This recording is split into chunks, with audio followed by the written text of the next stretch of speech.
Welcome, everybody, one more time to another episode here on the Sitrep podcast channel. I am your host, Ariskini Jim, and today I am joined by Yaz. Yaz, how are you doing this afternoon? I am very good, thank you. How's things with your good self? I can't complain.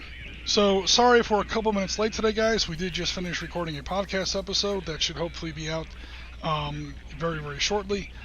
In the meantime, we are going to take another look at our Sitrep Skirmish system and to continue to expand on this system to try out some different kinds of gaming and some different kinds of settings.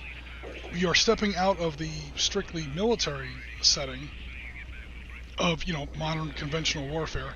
We're going into some law enforcement with some Mexican federal police and American DEA agents versus Los Zetas Cartel in the modern day, like almost up to the minute, modern day ongoing cartel wars taking place in northern Mexico. So, guys, have you decided whether or not which side you wanted to play, or does it not matter to you, or? I don't mind either way. I'm looking forward to just a good tear-up between these two forces. Yeah, because Science Teacher in the chat says, where is the Latin music? Guys, if I could have the 10-hour loop of the Narcos theme playing right now and not get copyright strike, I would totally do that. Bad Boys, what you gonna do? No, we would not be playing Bad Boys. We would be playing the opening theme to Narcos. If we could, sadly we can't. Okay, guys, so we're talking about northern Mexico, where there is a beyond next level kind of a drug problem, a drug cartel problem, literally as we speak. So, sadly, here is the Southern American border. So this one hits pretty close to home here in the U.S. We have Texas up here. Get my silly little drawing. Oh no! Sorry about this, everyone.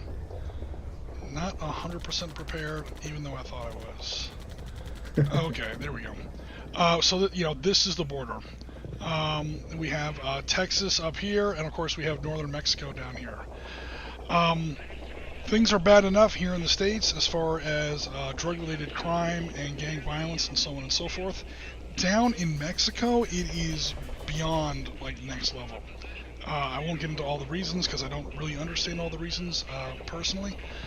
I know that the police force tends to be more than a little corrupt in a lot of places. It's relatively lawless down there in some places. The cartels down there are very, very powerful.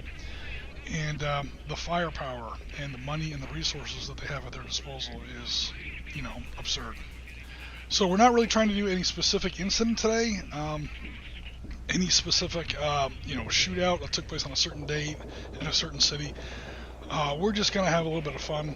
We're talking about, we're imagining our shootout taking place in Monterrey, here in northern Mexico. And we're going to have mostly Mexican federal police versus...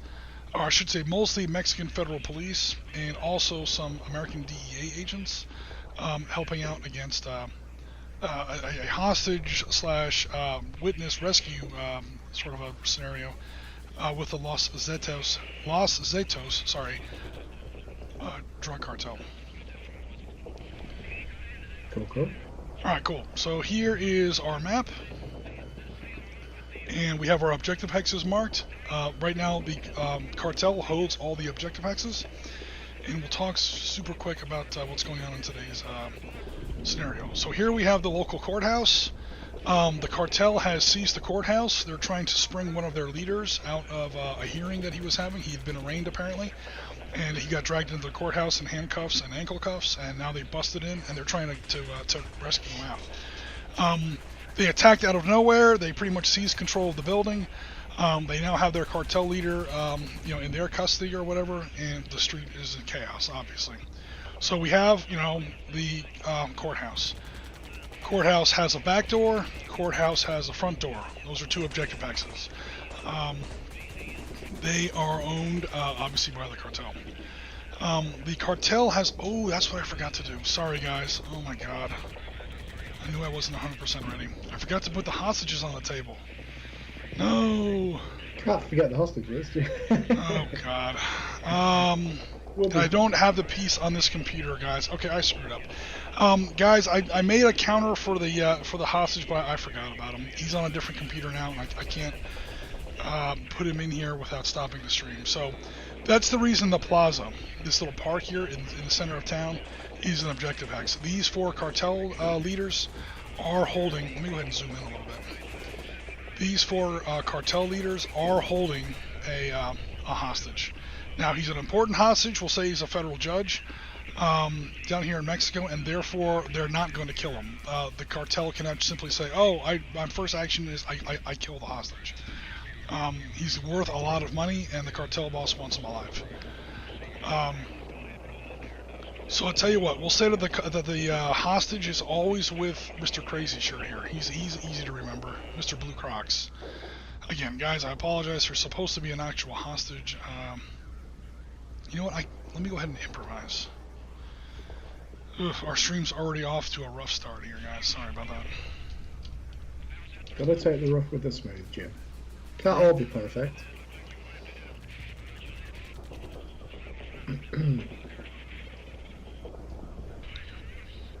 Okay, now we technically have a hostage. He looks like an interpreter, just ignore the fact that he's wearing a helmet.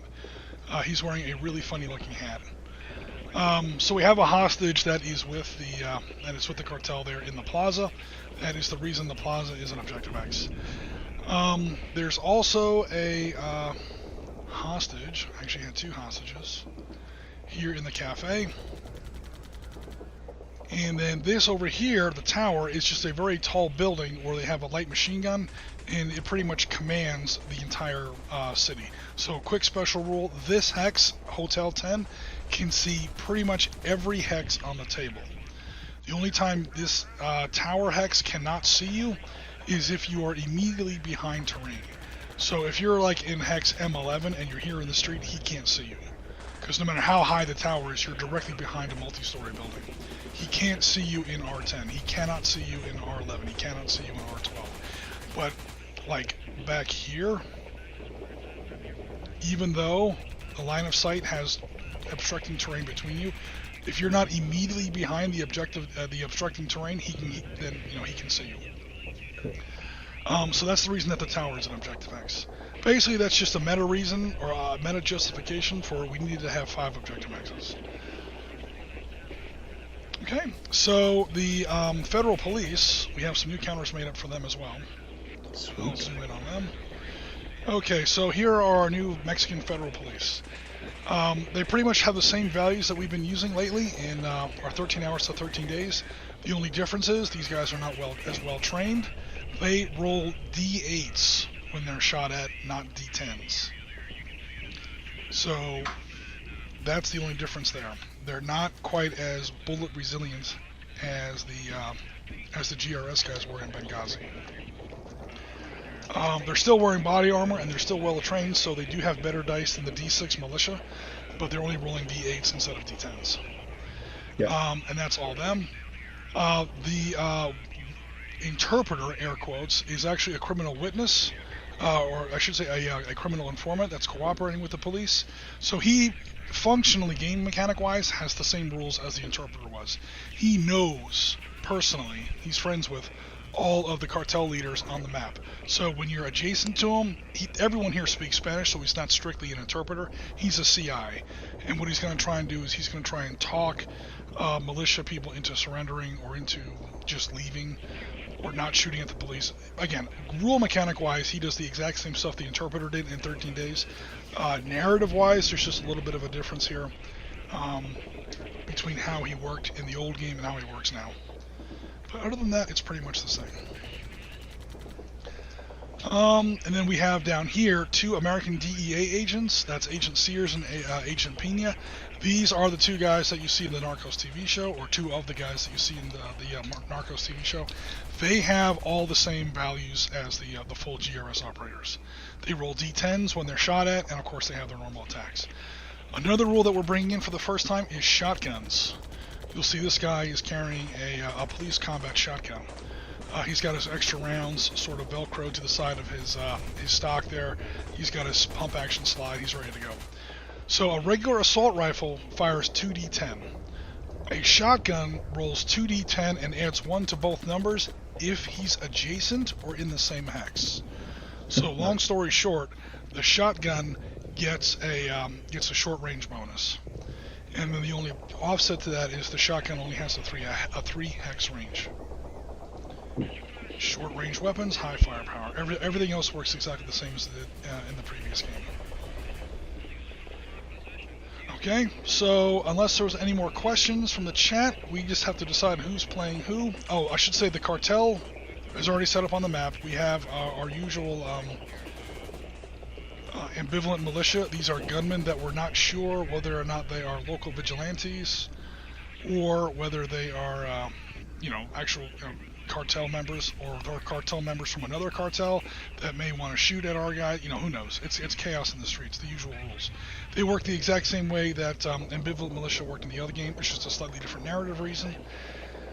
And the cartel can enter. I should say not the cartel. The cartel's on the map. The police and the DEA can enter from any table edge except the northern table edge. They can come in from the south, east, or west.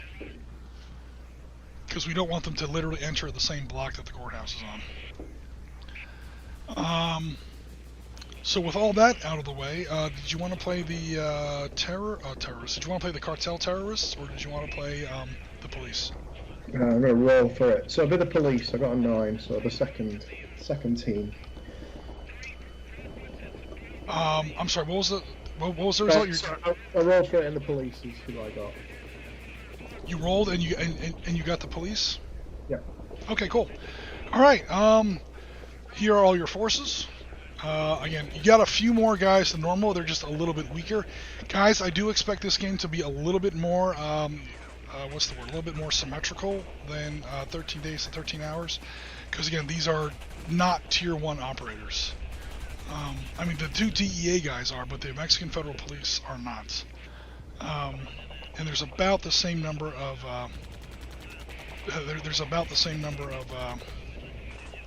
militia on the table, so I'm expecting this one to be a little bit bloodier.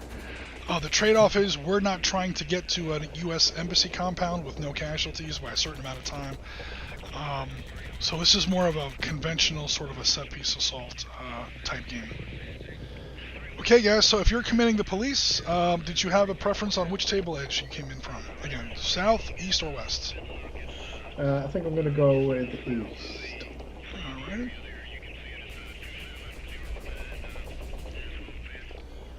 Cool. So we'll just say that that's the table edge. I think there's a few more hexes after that, but I don't want the game to take all day.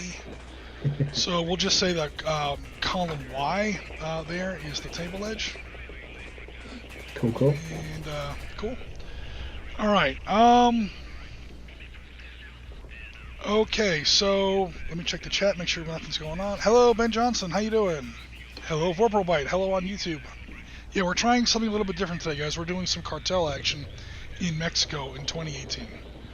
We're going to try to rescue some hostages and recapture a cartel leader that was just sprung out of the courthouse. So this is the local Mexican courthouse here in Monterrey, northern Mexico. And the DEA and MFP are going to try and restore order to the situation.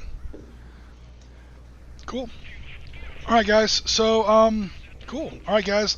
We'll go ahead and do your turn 1 entry.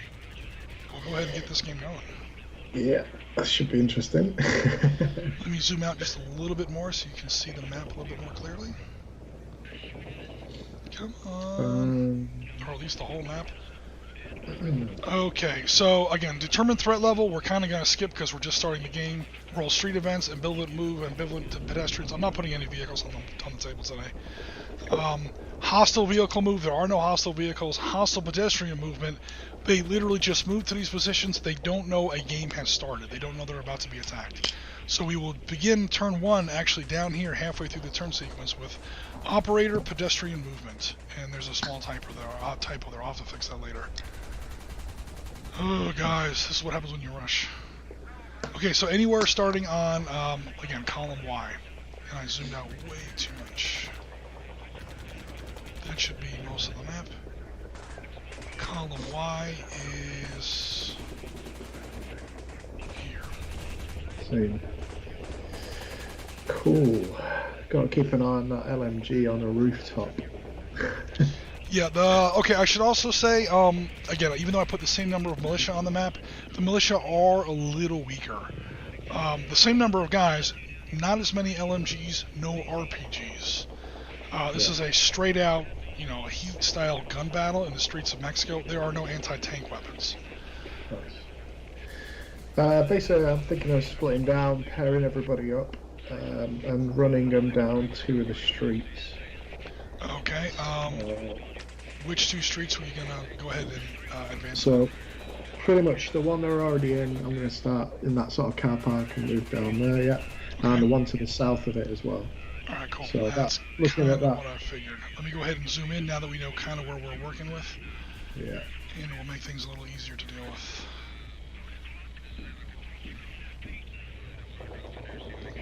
Come on, man. Okay, so here's Team 1. Again, we have our criminal informant. We have Torres, Sanchez, Rojas, Calderon, and Carrera with the grenade launcher. That doesn't have to be Team 1. It's up to you. Right now, that's kind of Team 1. Yeah, I'm happy with that. I'll 1d10, 1d12. I'll bring out the sniper, Sanchez. Okay, yeah, Sanchez, the sharpshooter. Yeah, separate him and put in Sears into that one, please. One of the 2 DEA agent number 1. Yep, he is carrying an assault rifle. Yeah, so I'll fit him, and that'll be one of the teams. Ooh, sorry, Sears is carrying one of our new shotguns. Oh, same, yeah.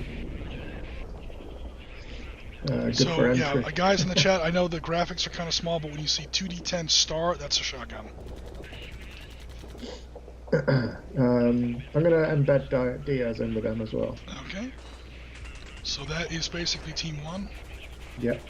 Second team, pull out Martinez, Ramirez, Pina.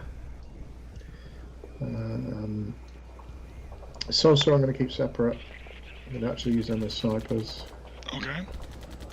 And Jimenez has got the shotgun. Jimenez, yeah. So that'll be a 4-man squad, I think. And then there should so be... have I lost one of your snipers? Or did you... Yeah, oh, no, you put them just over got here. pulled back a bit, yeah. Alright, cool. Oh, so we actually kind of have 3 teams, or yeah, so, 2 teams and 2 snipers. Cool. Yeah, pretty much. See how we get on with a bit of Overwatch, and we'll see what happens. Oh my god, how dare you use real tactics? That's not so fair. I'll use, we'll call Sia's teams Team 1, and I'll play Pina's team as Team 2, so just to make it easy when I reference them. So Pina's team are going to go sort of 2 roads south, so I can sort of look at the cover.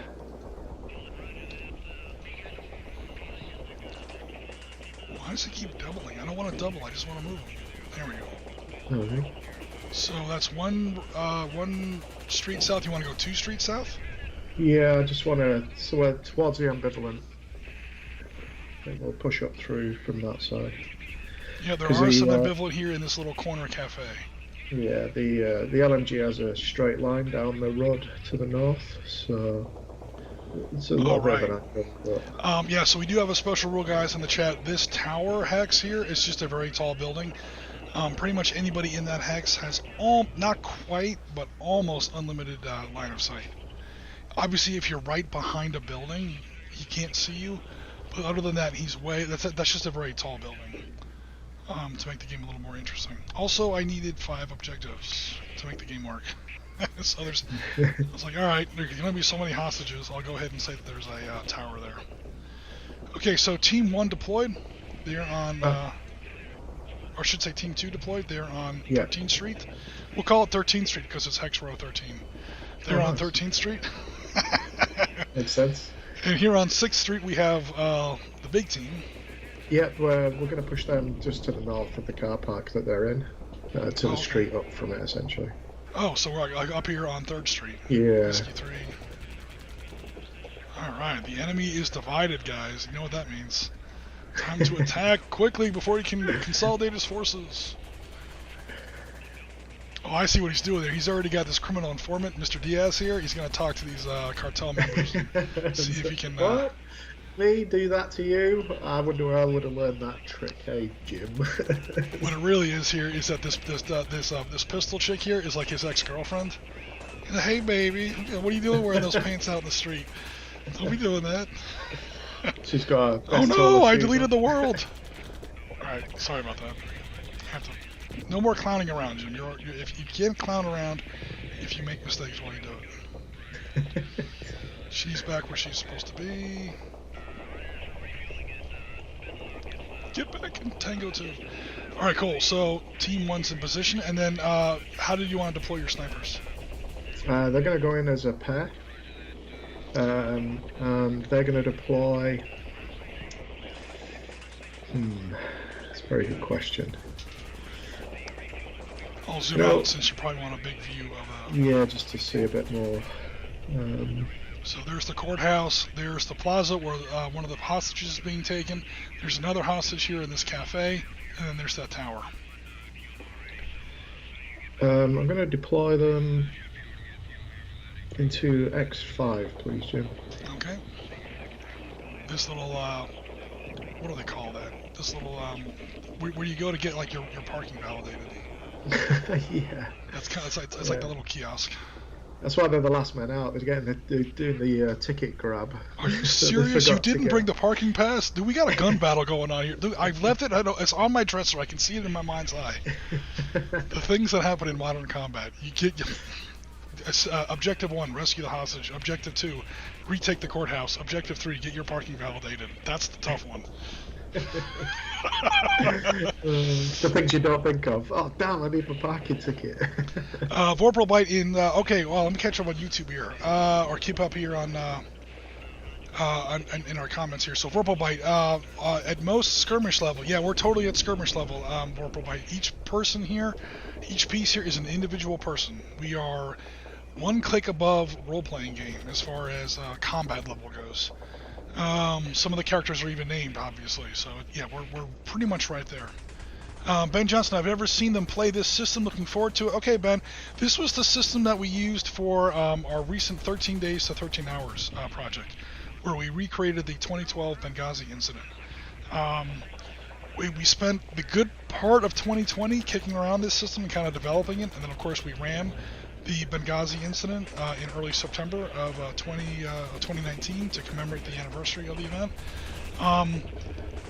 But that was like literally like what? We had like what, 2 playtest games and 1 live game, guys? Something like that? Yeah, I think 2 or it might have been even 3, because I think Bill played in one of them. I think we run out 2. I think we did 1 initially, then Bill jumped in on 1, and I think we did a final 1 ourselves as well. Yeah, so we did like 1 live game, and who wants to create a whole system and literally play it just once?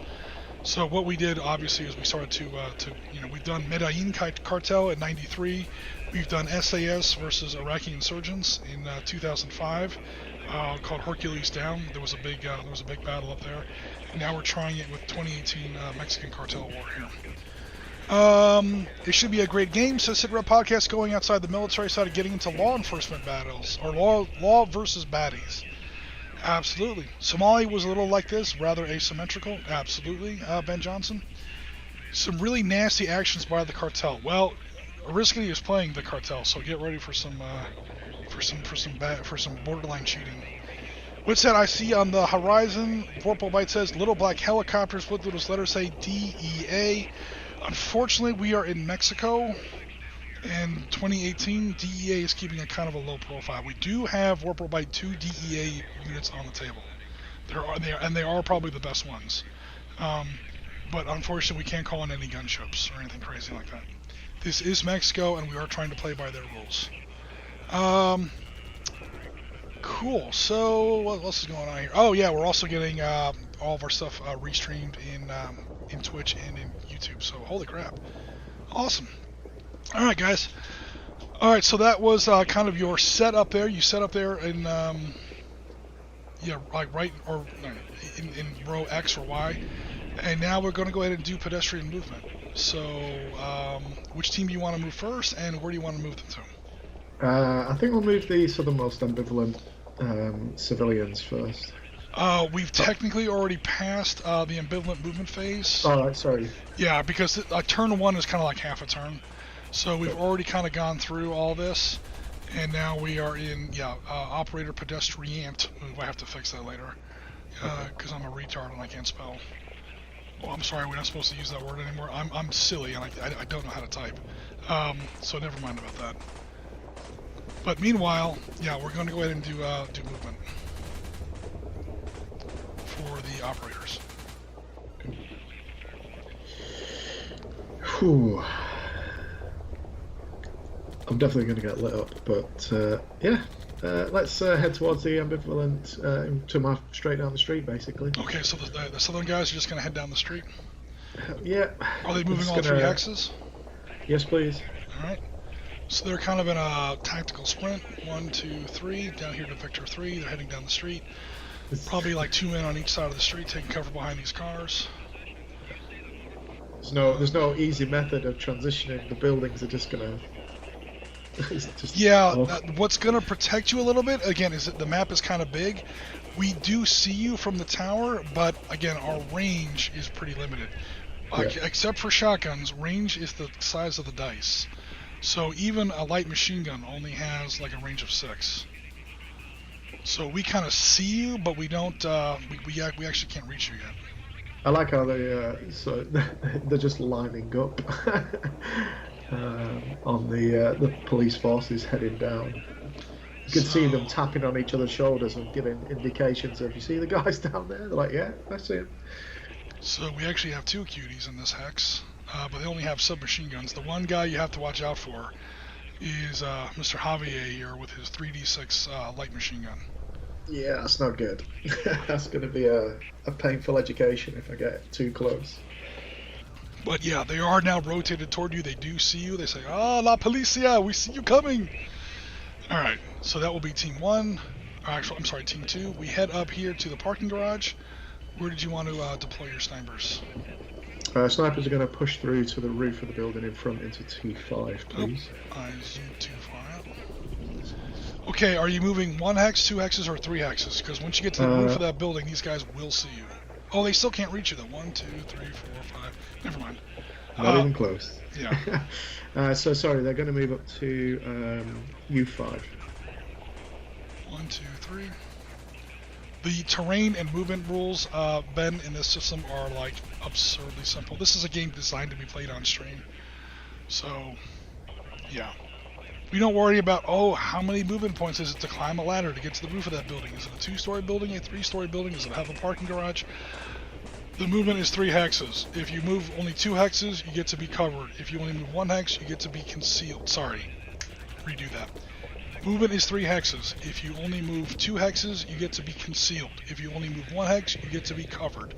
If you don't move at all, you get to be covered and concealed. As you can see, every single hex is going to have some kind of terrain in it. So to try and render this like Panzerleader or Valor and Victory style would be absurd.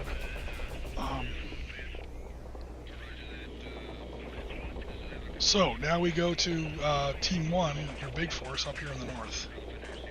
Straight towards Team 3, please. Uniform 3, right? Yeah. And that's where Mr. Diaz talks to his girl. See how the relationship Mamacita, long time no see, Aki. What the hell's going on here? So she's like, what the hell? I hated you last time. Why are you still talking to me? Can't you see I've got new boyfriends? You better hope that these guys, because there are 3 guys with AKs in that hex. Now, are these bad guys? They're bad guys, again, because we got people in the chat who've never seen this before. Bad guys have red H's. They are hostile. Good guys have green OKs. That's their wound status. Nobody's shot yet. They're green. They're friendlies. These yellow A's stand for ambivalent. We don't know whose side they're on yet. And they can totally switch sides. So these might be guys from a rival cartel. These might be like Los Pepas style vigilantes. We don't know who these people are. And I have a funny feeling we're about to try to find out. So that's going to complete your movement, if I'm not mistaken. Yeah, that's all 3 units moved. We now go to interpreter checks, or in this case, criminal informant checks. Oh god. Okay, what did we say this was? For a criminal informant check, it is 4+ to change the whole hex from ambivalent to friendly. So I'm going to call up Mr. The Camera of Doom. Camera of Doom there. Oh dear. Oh no! We said 4 up, right? We yeah. did. So yeah. Worth a shot. Worth a shot. So the relationship no longer exists. Yeah. It's been too long since you Little Miss Thing is like, you left me. You don't even say goodbye. You still owe me money. You still, my brother still hates you, and blah blah blah. Yeah, she's just like, you know what? You run down the street, keep running. They're not shooting at you. They remain ambivalent, but right now they're not interested in what you have to say. So we'll see what happens. Okay, next movement phase. I gotta reacquaint myself with this turn sequence. Medic checks, nobody shot at. Operator, small arms. I don't know. Technically, yeah, operator, small arms. Good guys shoot first. The exception to that rule is usually opportunity fire. I don't know if anybody's in range yet. I think the only ones that might be are the snipers. Oh, yeah, I forgot you have like some ridiculous thing around. They have like snipers. A 12-inch range. 12-inch? 12 hex. Yeah, now they're going to be, I think the only guy you can really see are those guys in the tower. What about the guys on the roof opposite side of the road in S9? They're kind of in the cafe. They're in the cafe area. Yeah, there's a cafe there. They're drinking coffee and talking to their hostage. 10, 11. So I think I'm short of the guys on the tower at the 1, moment. 2, 3, 4, 5, 6, 7, 8, 9, 10, 11, 12. Yeah, but you know what? We didn't really have like super firm rules on this, and I guess a very informal game, obviously.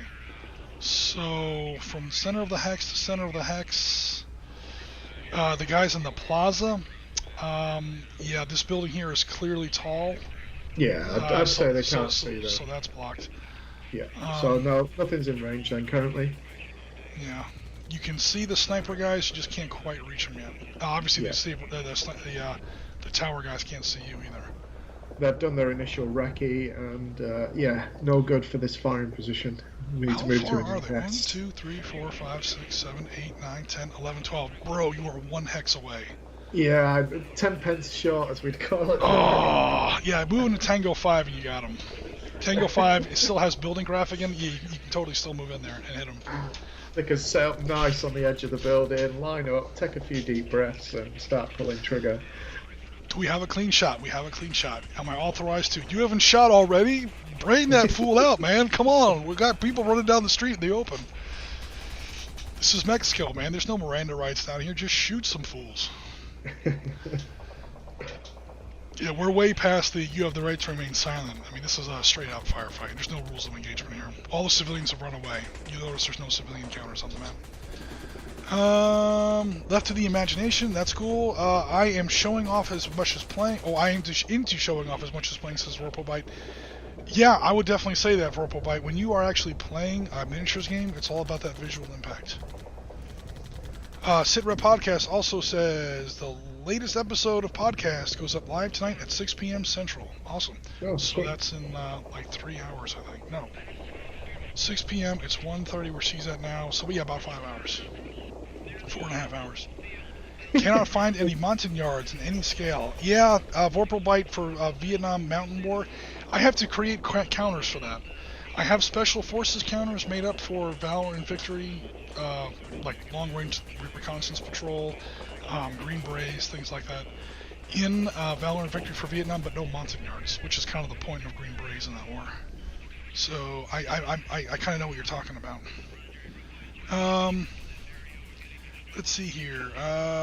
Howard Wood. Oh my God, Howard Wood. Long time no see. It's been a while since he's been with our chat. Welcome back, Howard. Yeah, we're doing our 13 hours, 13 games, 13 hours, 13 days system, but we're playing it in Mexico 2018, sort of a Cartel Narco style shootout here. Okay, so operator small arms, militia small arms, close combat bleed out check. That will complete turn 1. We now go to turn 2. Mm-hmm. Okay, turn 2. We're actually going to do the whole turn now because now it's an actual thing. Indeed. Okay, so right now the threat level is tense. This is literally the mood of the street. There was no GRS gunfire last turn. There was no explosion. You are currently in the open on a good street, so you get a -1 for that. Yeah. +1 for no GRS gunfire, so it comes out -1, +1, no modifiers. 2d6 roll. Did you want to roll, or did you want me to roll? I'll let you roll this one, Jim. Oh no, he's afraid. The Gas hates this roll, guys. He hates the street, the whole street table thing. As soon as I can find my webcam. All right, here we go. 2d6. Come on, low number. Needs lots more cartel guys. Oh, screw this up. It's anyway. a 7. So 7 is so weird. My dice are yellow and they're coming out green on the webcam. There's something wrong with my webcam. So yeah, stable. It doesn't change at all. Okay, so I always suck at that roll. that means that our street event table has no modifier. So I'll go ahead and roll for that. Oops. That is a 6. Oh wait, that's only one dice, dummy. Sorry. 5. 1 hex of new ambivalent militia, but the operator gets to place it. Ooh, interesting. Okay, so do me a favor, guys. Roll 1d6 to see how many guys. I get a 5. 5 guys. Roll 5d6 to see what they're armed with. 5d6. We have 2 5s, a 6, a 3, and a 4. Okay, now there's an RPG on the table. There's not supposed to be RPGs in this game. Okay, so you had a 6, and then you said you had 2 5s? 2 5s, yeah. Oh my god, a small army just showed up. That's 2 light machine guns. 4 and a 3. 4 and a 3, that's 2 AKs. That's a well-equipped set of... Yeah, I hope these guys are Cartel, man. Oh wait, those are friendly, sorry. Yeah, that's fine, I don't mind that, Jim. Okay, and then what were the last... oh, that was all 5, okay. That's all 5, yeah. So 2 assault rifles, 2 light machine guns, and an RPG. There's not supposed to be RPGs in this game. Guess what? The game doesn't care. What a risk he wants. Okay, I'm just waiting to see what the hell's going on with my computer now. Copy. Paste. There we go. Okay, and they pretty much appear wherever you want them to, because you get to control... Well, you don't get to control them, mister, but they appear where you want. Yeah. So I will show the whole map. I'm going to put them 3 spaces down the road in front of my number 1 team.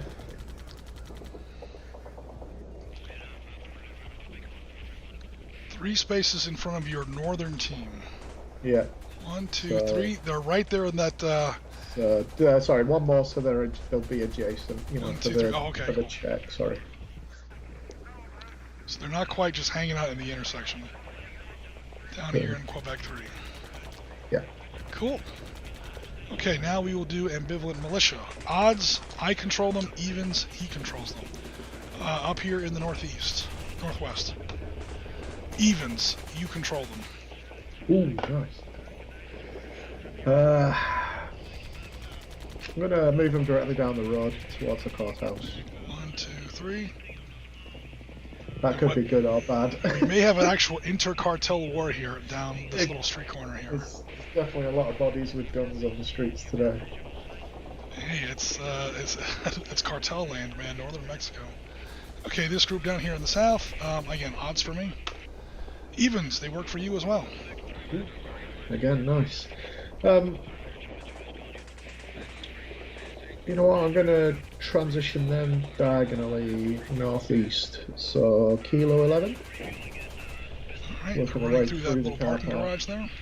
Yeah. Okay, we have this group here at the intersection here in Romeo 13. They work for you as well. Holy crap. They're just going to continue east, down the road. 1, 2, 3, they're directly adjacent to you now. Yeah. And now there's just, there's this group, actually now there's 2 groups. There's the group that just showed up, and then there's Tango 2. I tried to, the group with my ex-girlfriend did. the group that just showed up, they work for you. Oh my god, I need a new dice. These guys all work for you. Right. I'm gonna keep them where they are. Okay, thank you. Now Tango 2, make things a little easier on the Game Master. Literally all 5 groups are doing what you say. Apparently one of you guys has a loudspeaker. Get out of the street! No Policia is here! They're just going to head southeast into the building where the snipers are. 1, 2, like V4? Yes, please. Yeah. Okay. Now you're allowed multiple roles on one group, just not in the same turn, obviously. So, just because that one group failed its interpreter check doesn't mean that they will never join you. Because that would just be too much paperwork. It might be a little more realistic, but okay, so that's all ambivalent militia. We now do hostile pedestrian move.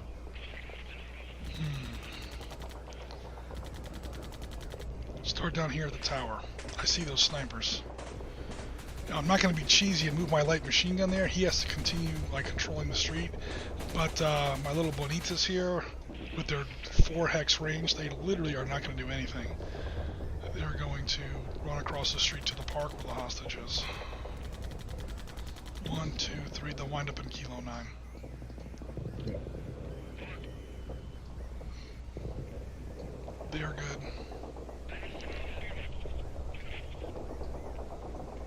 We know the police are here. We're going to fall back into the courthouse. I mean, he's not really close to the objective hex, guys, so right now we're just going to go ahead and get all that building cover. Oh, and since I only moved 1 hex, that means that I am now covered.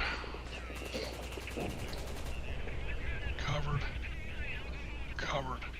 Here's some more good news. The light machine gun guy that's about to get sniped to death, because he did not move at all, he is now covered and concealed. So, yeah, he's in the open. He's going to get hit, but he's going to be actually pretty hard to hit. These guys are staying put, covered and concealed. The guys in the cafe are staying put, covered and concealed. So yeah, they're like literally flipping over tables. They're shuttering up windows. They're getting ready for a gun battle. They're in the streets. When you don't move, basically your movement is 0. You can go ahead and take the covered and concealed bonus. Alrighty. What else is going on here? Get to the chopper, says Warprobite. He hasn't got time to bleed. Oh man, we're doing all kinds of Warprobite's doing all the impressions now. Uh-oh, we seem to have a playback error in YouTube.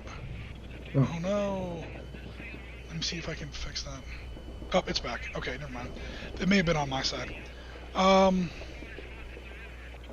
else we got going on here? Oh man, we got all kinds of stuff going on YouTube. Thanks everybody for coming by. Sneaked away from the birthday for a second just to say hello. Is Jim winning? Technically, yes. I still hold all 5 objective hexes and I have both hostages. So yes, Pyotr, I am totally winning the game as of right now. Thank you for asking. But in all seriousness, that's now going to be the end of pedestrian movement for the hostiles. Operator pedestrian movement. Did you want to start in the north or the south? I think we'll stick with the south for now. Okay. Here's your southern team. Indeed. They're just gonna carry on pushing that lane. 1, 2, 3. Yeah, there's no criminal investigator here, so there's no chance to turn these guys to his side, guys. That's why he's kind of running past them. Yeah, I think we should definitely have the shotgun in the lead. Which guy has the? No, there isn't a shotgun down here. Yeah, they'll be in the northern, the number 1 team. When they go forward into the crowd, it's always a good idea to have the shotgun at the front. Okay, are your snipers going to move forward 1 hex into Tango 5? They are, please. Cool. We have eyes on target. Are we clear to engage? Okay, then that leaves us with our big northern team here. Again, we're going to push down to R2. Alright, so Gaz is trying to make friends with his new friends. The well-armed friends. Oh my god, dude, if these guys turn friendly militia, 1, 2, 3, the freaking RPG in the team. That's not such a big deal in Libya. In the streets of Mexico, that's kind of a big deal. Okay, now we go to interpreter checks. We do have one. I say interpreter. That's the GRS term. I do have one criminal informant. He is right next to an ambivalent militia hex. An important role. Yep. Here you go. Well, let me get the webcam going here. What is that? It's a 6. That's a 6? Okay, cool. Yeah, These guys all just turned friendly. Oh, no! I even used my target acquired dice from Drop Zone TV. Deployment Zone, so some nice dice. Okay. So yeah, that was definitely the right dice to choose today. All these yellow A's turned to green F's. There was a plan. It's kind of come to fruition a little bit. This is the larger team with now a larger team. Holy crap, there's now a pro-government RPG on the table. Oh, it's amazing. It's absolutely amazing what $5,000 will buy you in cash on the streets of Mexico. Yeah, of Monterrey. Either that or these are like from one of the neighboring cartels. There's like 7 cartels going down there at the moment. These guys would just literally be like another cartel. So yeah, we'll not be cartel guys today. As long as you promise not to shoot me tomorrow. Well, no promises. Yeah, it's keeping the hostages alive that's the difficult part with that team. Yeah, you can't put an RPG into a hostage X. I wouldn't do that. No. No. Okay, so that concludes interpreter checks. Medic checks, nobody shot yet. Operator, small arms. Indeed. Oh no, someone's got line of sight. Won't be small arms, more long gun, I think. Yeah, small arms is kind of a misnomer in this case. Yeah, definitely. Especially with 2 of them side by side, all spotted and tapped in. Now that's a shot right there. Oh, yeah. 12 hex is the range. Again, the range in this game is based on the dice code of the weapon, so we don't need 2 different numbers. That isn't a perfect rule. There is a footnote in there for shotguns, but for now we have 1, 2, 3, 4, 5, 6, 7, 8, 9, 10, 11. You are just in range. So D12 plus 1. I've just realised I don't have a D12. Oh no. I've got like a D15, D8, D10s, D6s. I don't have a D12. That is not good. Jim, you're going to have to roll it. Oh man, you trust my die rolls? Okay. Well, why not? Alrighty, I do roll them on camera. Based on the amount of friendly movement I had this turn, it could be a good thing. Okay, so there is good news and bad news situation on this sniper check. The good news is he's a sniper, he is in range. The RPD cannot hit back because he's well out of range. There's definitely a huge size advantage here. So, again, there is intervening terrain, but like we said, this Hex Hotel 10 special rule has line of sight on everything. It's a really, really tall, it's like either a radio tower or who knows what. Now, that RPD gunner did not move last turn, so he has cover and concealment. I only get a D6 in my defense dice because that's standard for militia, but I get to add 1. So the concealment bonus is you get to add 1 to your die roll, 1 to your defense dice. You're just harder to see. The cover bonus is you get to roll that dice twice and take the best result. Covered and concealed gives you both benefits. I get to add 1 to both my die rolls, and I get to keep the best one. So, first of all, what's my defense dice? I can roll 2d6s, add 1 to both results, I keep the best one. So, my best one is only a 4. That's after the +1 bonus. Now, Mr. Sniper, number 1, takes his shot. Mr. Sanchez, you gotta beat a 4 on a d12, +1. Boom! Brained him out. After all that talk about cover and concealment, splat. I told you I could trust you, Jim. That's what snipers are for. And it takes the pressure off me if I get it wrong. I can still blame you. There you go. Now, sniper number 2, that's Sosa has no targets at the moment. So he's like, damn it, what the hell am I supposed to do now? He was spotting, obviously. That's why it was such a good shot. Oh, there you go. Yeah, he had the binoculars out. He had the you can always shoot at some the, of this militia down here. Oh, wait, they're friendly militia. You can shoot at this militia over here. You have line of sight on them. There's no I'm not sure if I've got a weapon in range. In all seriousness, though, no, because these guys are now indoors. Oh, I can use the RPG on them. On who? On the ambivalent militia? Yeah. Oh no, that's not. I've tried that in the past. 1, 2, 3, 4, 5, 6, 7, 8. You're just out of range. Oh, damn it. Yeah. You don't have RPG on the courthouse yet. Also, the federal judge might have a problem with you putting an RPG into his courthouse. But then again, those are militia. Those are other cartel guys. They don't care. Yeah. That's just you're a grenade launcher guy. Do not shoot at the courthouse, please. US dollars gets a lot of enthusiasm as well as weapon system. They're all high on their own supply. They're just going to start shooting at everybody.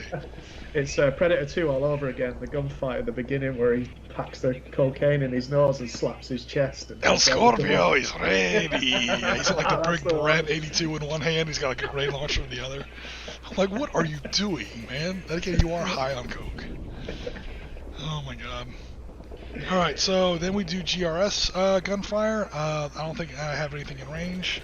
I probably shouldn't have made the map this big without vehicles. Yeah, the original game that this was designed for, this hex grid was designed for, did have vehicles, so we might have a bit of a slow start here.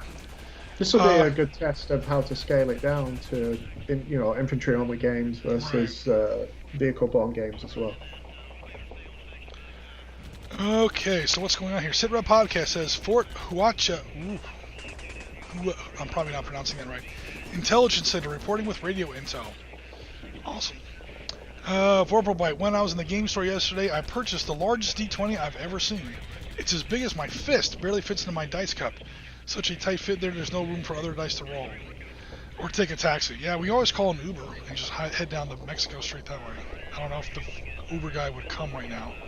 On his app, he has gunfire. Like, we have, like, traffic warnings on our apps. He has gunfire warnings on his app. Vorpal Bite, we recently had to throw it away, but I had, those Magic 8 balls? I had a D20 version of those. Where you shake it up and it gives you, like, a weird answer. We had to throw it away because there was a crack in there somewhere, and the fluid went bad. It basically turned black, so you could never read the little results. But the results here in the Magic 8 Ball were like gaming related. It was a great little fun thing to have, but it wasn't really a D20, obviously. Awesome, cool. Just keeping up on the chat here. That restream button actually makes it easier. I can watch all channels at once. Sweet. Jim, I'll send a message from Bill on the Sitrep internal saying, Can he join the conversation? But it was 10 minutes ago. Oh, yeah, certainly. I'm not sure if he's still about or not. Do you want to message him back and see if he pings me? Yeah, sure. If he still wants to join, let me know, and we'll have to take a quick commercial break and figure out how to add him to the call here on Skype. But that wouldn't be too hard to do, certainly. Cool.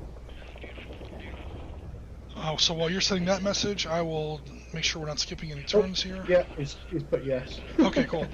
Militia small arms, I don't really have any. Close combat, bleed out check, victory check. Okay, so now that we're at the end of turn 2, I will go ahead and make that happen if I can figure out how to do it. First of all, get Mr. Webcam out of the way. Alright guys, we're going to have a little bit of technical difficulties here, or a technical working here, so do bear with us. Just for a moment. That's probably not the best symbol to be showing the public. It's just a cross. The Germans still basically use that. It's got a slightly different version to it.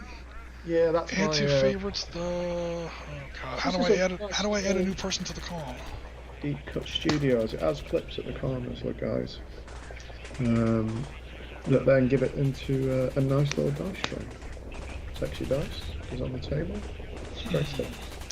Actually, you know what I'm going to do, guys? If it's cool with you, I'm going to hang up and I'm going to call you on a different channel. Cool, sounds good. Alright, cool. I will get with you in... Oh, here's one right down here. So yeah, I'm going to hang up and then I'll be right back over with you guys, alright? So give me 2 seconds. Guys in the chat, you're not going anywhere, but guys, I'll be with you again in just a moment. No problem. Okay, then we have this one that has both people in it. Video call. Yes, ring the group, please.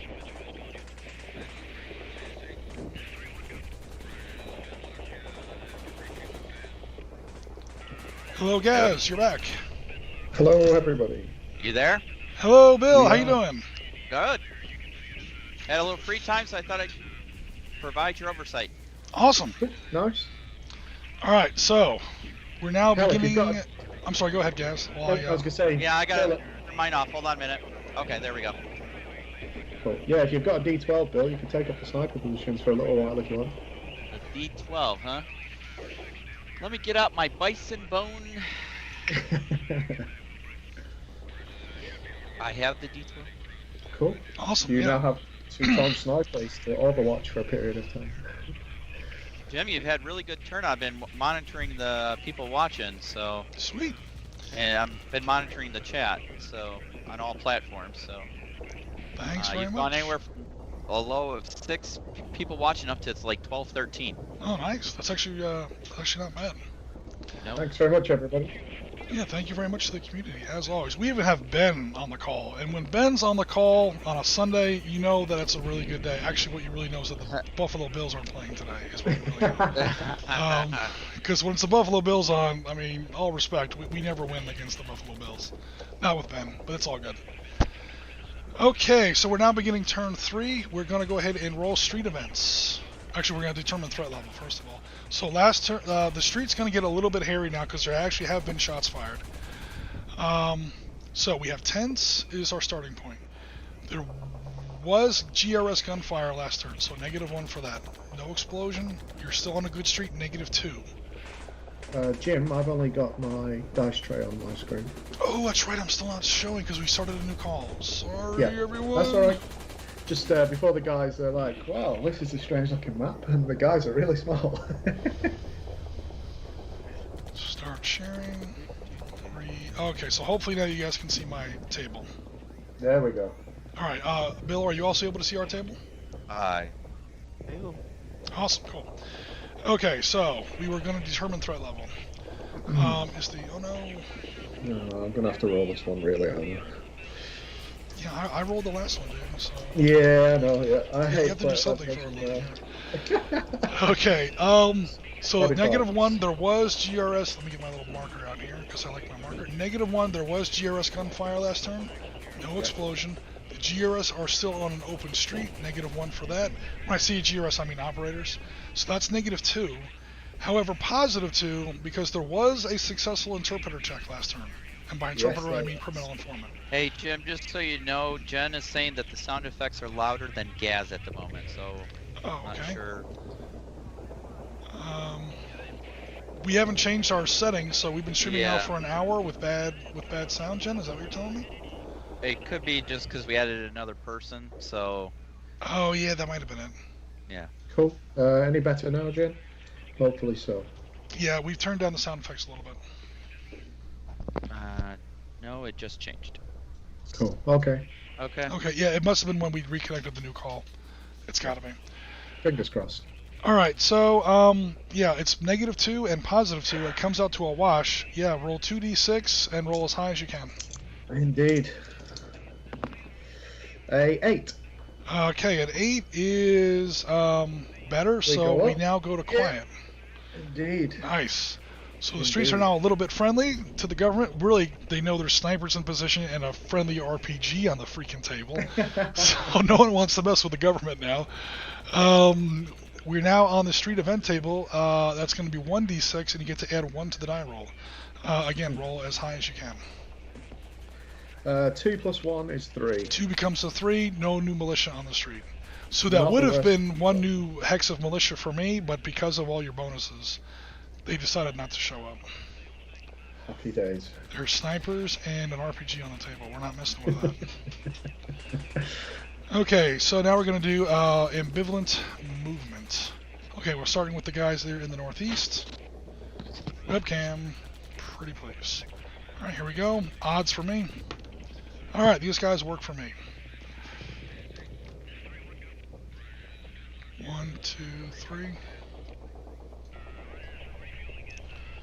So ambivalent militia in this game is like other cartels, vigilantes, who knows what. There are people with a lot of guns, and no one really knows whose side they're on, is the short answer. Alright, we have more ambivalent militia down here in Kilo 11. They also work for me. Where is your criminal foreman? He's way up there, so I'm not too worried about him yet. Yeah, he's pretty far out there. Although I should... Hold on, was there a... Oh, plus that's got my girl in it right there.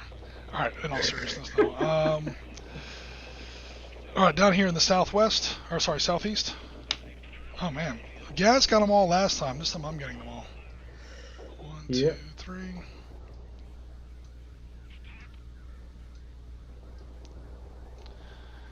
And there's one more here on the roof of this building, or actually they're like inside that building. Geez, they work for me as well. Oh, yeah. Now so... those guys I want away from your informant. We determined earlier, Bill, that one of these people was, I think it's this one here. Yeah, that's Gaz's ex-girlfriend. He tried to get her back on his side the other day, and she was like, I ain't going for it again. You bastard. You never said goodbye. I woke up in the morning, you were gone. I'm never going to talk to you again. I left coffee. I don't know what you're worried about. Coffee. You said you wanted to go out for coffee. That's what I thought you meant, literally. Because when someone says they want to go for coffee, they never really mean it. Yeah, he went for coffee, just never came back. There you go. Ambivalent pedestrian is now complete. We now go to hostile pedestrian movement. I pretty much lost that tower now, so 1, 2, 3. I'm just going to fortify the hexes I have left. Wow, so heading for the courthouse, trying to sort of build up a decent defensive force there. It's kind of too late for me to get to the cafe, because your B team is right, it's literally 1 block south.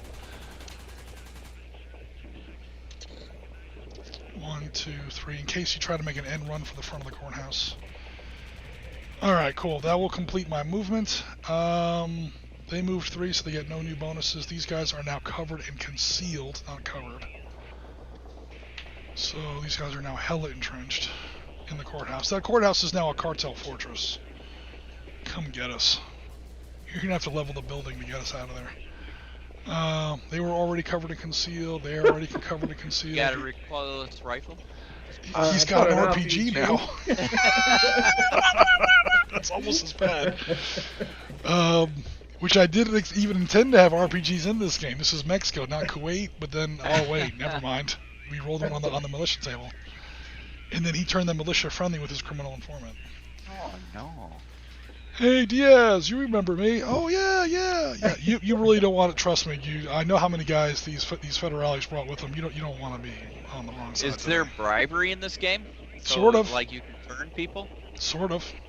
Yeah, it literally just happened. It's the interpreter check. Except in Benghazi it was an interpreter. Here it's a criminal informant, and he literally says, "Hey, you want to be with us today?" And off comes a stack of $100 bills from the DEA agent. And these guys were yellow A's for ambivalent. They're now green F's. So quite literally, yes. The narrative changes a little bit, but the rules mechanics are the same. Yeah, they came in that turn, and we turned. I put them in a place where we could just walk up on them and make them friendly forces if I rolled high enough, which we did. There you go. Money talks. Vorpal Bite asks, how do you know that was an 8? It could have been a 3. He hates it when dice replaces the values with logo symbols. That's fair. I do have them without as well. No, it's cool. I know kind of what you mean. Like sometimes I'm like, okay, I see a logo. Is that a 1 or a 6? Because sometimes it's one or the other. But on those ones, it's definitely a 6. So yeah, we're all good. Yeah, I can play without. Next time, I'll make sure we just have normal dice. Either that, or even like once we know. I mean, I know what it is, so it's all fine. Just so people in the chat know. Hey, this weird logo here is. Now, one thing I will say, I have seen dice with numbers instead of pips on the 6-siders, and the numbers are some god-awful font, like super gothic tattoo, gangland tattoo style, and you literally can't read it, especially from a distance. Yeah, I've put them sort of onto the camera so you can see the. I tried to pick ones that would be clear on the camera, so the white dots would stand out, so people could see really. So why the German symbol, my friend? So this is my dice tray because I play bolt action. I'm German. Brotherhood's guys German. Gotcha. So I just went with getting that because that's the forces I have most of historically. Gotcha. Of course, Jim, we have a person who has joined a conversation from Twitch. Oh, okay. Commando Solo 193 says, so I've seen this one and also Mogadishu, but where do I get these games? Okay. Yeah. So Commando Solo was on a couple days ago. Commando Solo, the Mogadishu, Valor, first of all, okay, the question comes in 3 parts. Part 1, the Mogadishu game is not my game. That is Valor and Victory by Barry Doyle. Now, I am creating a new modern variant of that game. I am finishing the rules, and those rules are going to be posted on the Valor and Victory forum page on Board Game Geek. Some of the counters are already on Board Game Geek that you can do. Like the counters that I created for the modern edition or the modern expansion of Valor and Victory. So some of it's already there. That's part 1. Part 2, the rules are in process. They're probably about 3/4 done, but now it's the holidays, so I probably won't get back to it until January. The rules are coming. They will also be PDF'd on Board Game Geek forum. I've actually talked to Barry Doyle and gotten his blessing because it is still his game. I'm going to basically come out with another book that is basically the same size as the original, how to do it in moderns. So you are going to need the Valor and Victory D+1 edition rules for that, because those are the rules that my modern expansion are designed to stack on top of. And that's part 2. Part 3 is this is our... this game isn't even like really a game yet. This is this was created. This is our Sitrep Skirmish system that we've created completely by ourselves. It was designed originally to recreate one specific firefight, namely Benghazi 2012. And since then, we've been sort of using it to create firefights in other settings. But it's not written down yet, really. I mean, we have all our charts ready to go. So the rules are basically written, but again, this is not robust. It hasn't been play tested enough. We have no real rules for armored vehicles, explosive weapons. There's different kinds. Today we're literally inventing rules for shotguns. So yeah, this isn't even close. So the plan is, as far as like rolling out once to Jim people, gets them all hashed out, and we play test them, we're going to put them together in a PDF booklet format at some point. I'm more than happy to take on the formatting of the booklet. So, they'll be available at some point, but Jim's got priorities first. So. Yeah. Now the Valor and Victory set you're talking about for Mogadishu, that one is coming. In fact, it's like 3/4 I'm talking done. about our own rules, the Sitrep. Oh God, rules. Yeah. This is a ways down the road. Yeah. Because it was created to recreate one specific firefight. Right. If we wanted to come out with like a pocket version, right? If we wanted to do like a pocket version, like you can use this to do Benghazi and that's it. We could do that relatively shortly. But to have it be like, here's a system you can use for modern firefights, basically our own version of Skirmish, our own version of something like that. Yeah, that's a little bit of work. We're talking about at least 6 months to get that on paper in a useful way. What else is going on here? Well, you know what, Commando Solo 193? It sure seems hashed out. I am ready to play. Dude, let me know your Skype number. You can reach us at sitrep.podcast@gmail.com. You can be playing this next week. The way Gas is playing it right now. We're always looking out for opponents. Let us know what don't put your email address here in the comment thread, but you can send us your email address on sitrep.podcast@gmail.com, and we'll add you to the mailing list. This little email goes out once a week to all of our players. So, yeah. Now, speaking of playing, where were we in the turn sequence? We had just finished my movement. We're now going to do operator. Yeah, operators move second and shoot first. Okay, cool. So it's now Gaz's movement. Cool. You know what? I think I'll let Bill run Team 1 and the 2 snipers. I'll run the northern element. I thought I was just intel observation. I didn't know I had to make decisions. No, you don't, if you don't want to. But no, I don't care. I don't want to take your glory, Gaz. I don't want to take your glory. Well, I need an excuse for if I lose as well, you see. Okay, so is this so I can go get a brew excuse? I need time. No, I've just made a brew. That's why I went on. Alright, what do you need me to do, my friend? So my southernmost team is, strangely, 3 hexes away exactly from the cafe to their north. That's full of enemy forces. Okay. Yeah, but if you move that fast in one turn, you get no cover and concealment. This is true. So do you want let me ask you off? this. Do the buildings actually play a role in movement? I mean, can you move from building to building, or do you have to go down the street and then enter a building? Okay, so the rules, because every single hex in this table has terrain in it, the movement system is actually very, very simple. The movement is 3 hexes. When you're on foot, you move 3 hexes, period. Okay. You get no cover, you get no bonus, and you shoot at the end of your movement. It's nice and easy. Okay. If you take 1 off of your movement, and you only move 2, you get the cover bonus. Okay. That means you get to add 1 to your defense dice. If you subtract 2 off of your movement, you're now considered covered, which means you get to roll your defense dice twice and take the best result. Gotcha. If you move no hexes, in other words, so it's -1, -2, and -3, you only have 3 movements. So if you basically don't move at all, you get the covered and concealed. You get to add 1 to your dice roll, and you get to roll twice and pick the best one. Gotcha.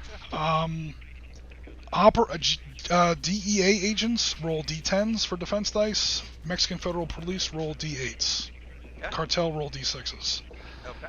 So yeah, you're within range with that southern team to strike north and hit that group, but you're going to be taking a lot of opportunity fire in the process because you're literally like running right up on them. Okay. If we could just go ahead and move north 2 hexes, I think that's what.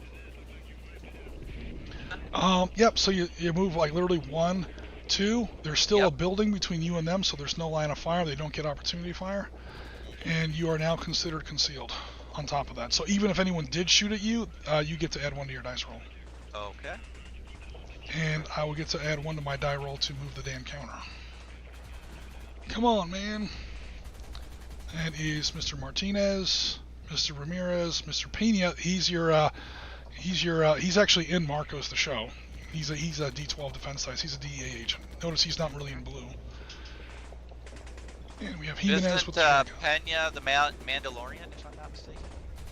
I don't watch the Mandalorian. Is it Pedro Pascal? What? You don't watch the Mandalorian? Oh my God. Sorry, I don't have CBS All Access. Or not CBS. I mean Disney. It's Prime. Or no, it's Disney Plus. That's right. Ah, dude, you're missing an epic Star Wars.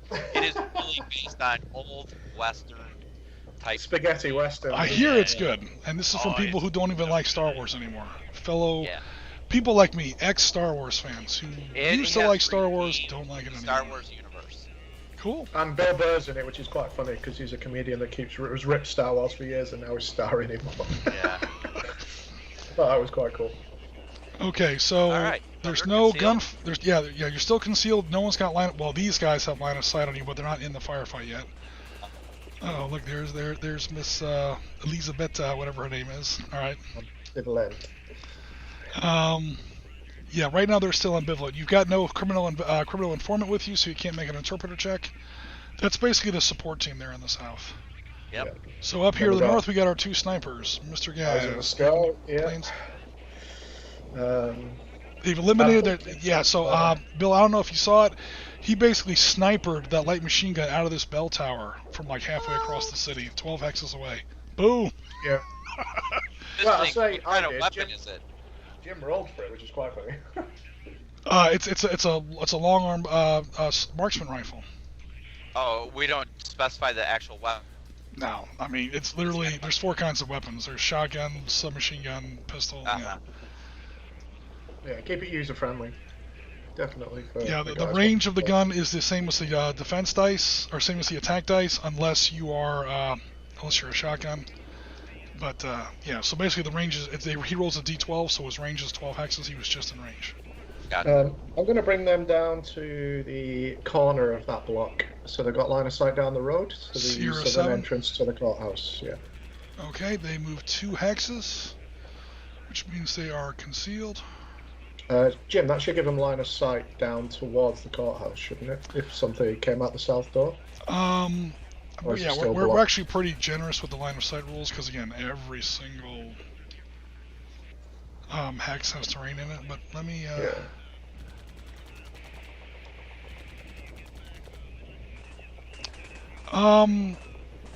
That's actually a sidewalk. You can shoot over the sidewalk. Obviously, another sidewalk. Those 2 people in front. Which means those 2 people in front may have got an opportunity fire. They just can't reach you because their weapons aren't nearly long range enough.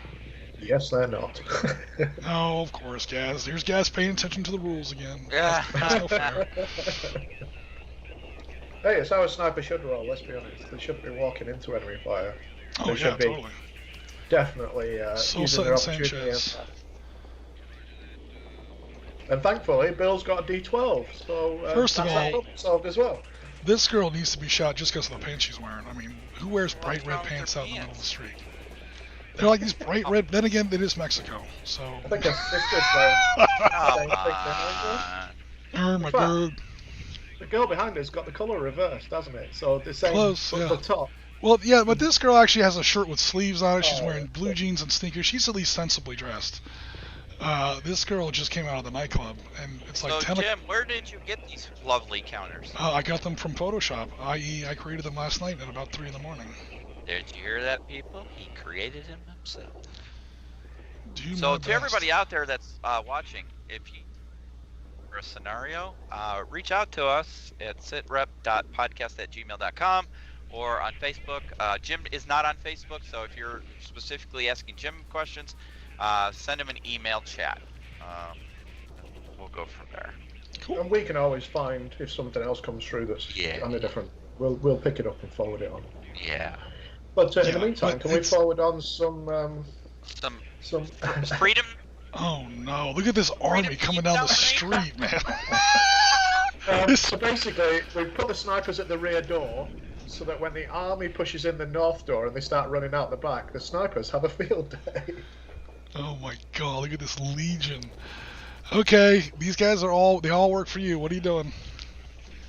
Well, march forward. I think it's about as simple as He's we can on keep. down the road. Okay, so the full 3 hexes? Because you don't care? Yeah, because there's no one that can see you. You might as well go for it. That's it, yeah.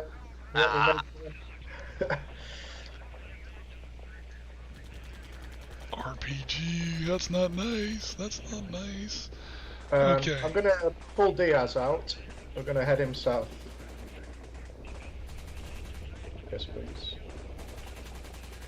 Okay, and these guys are also moving forward 3?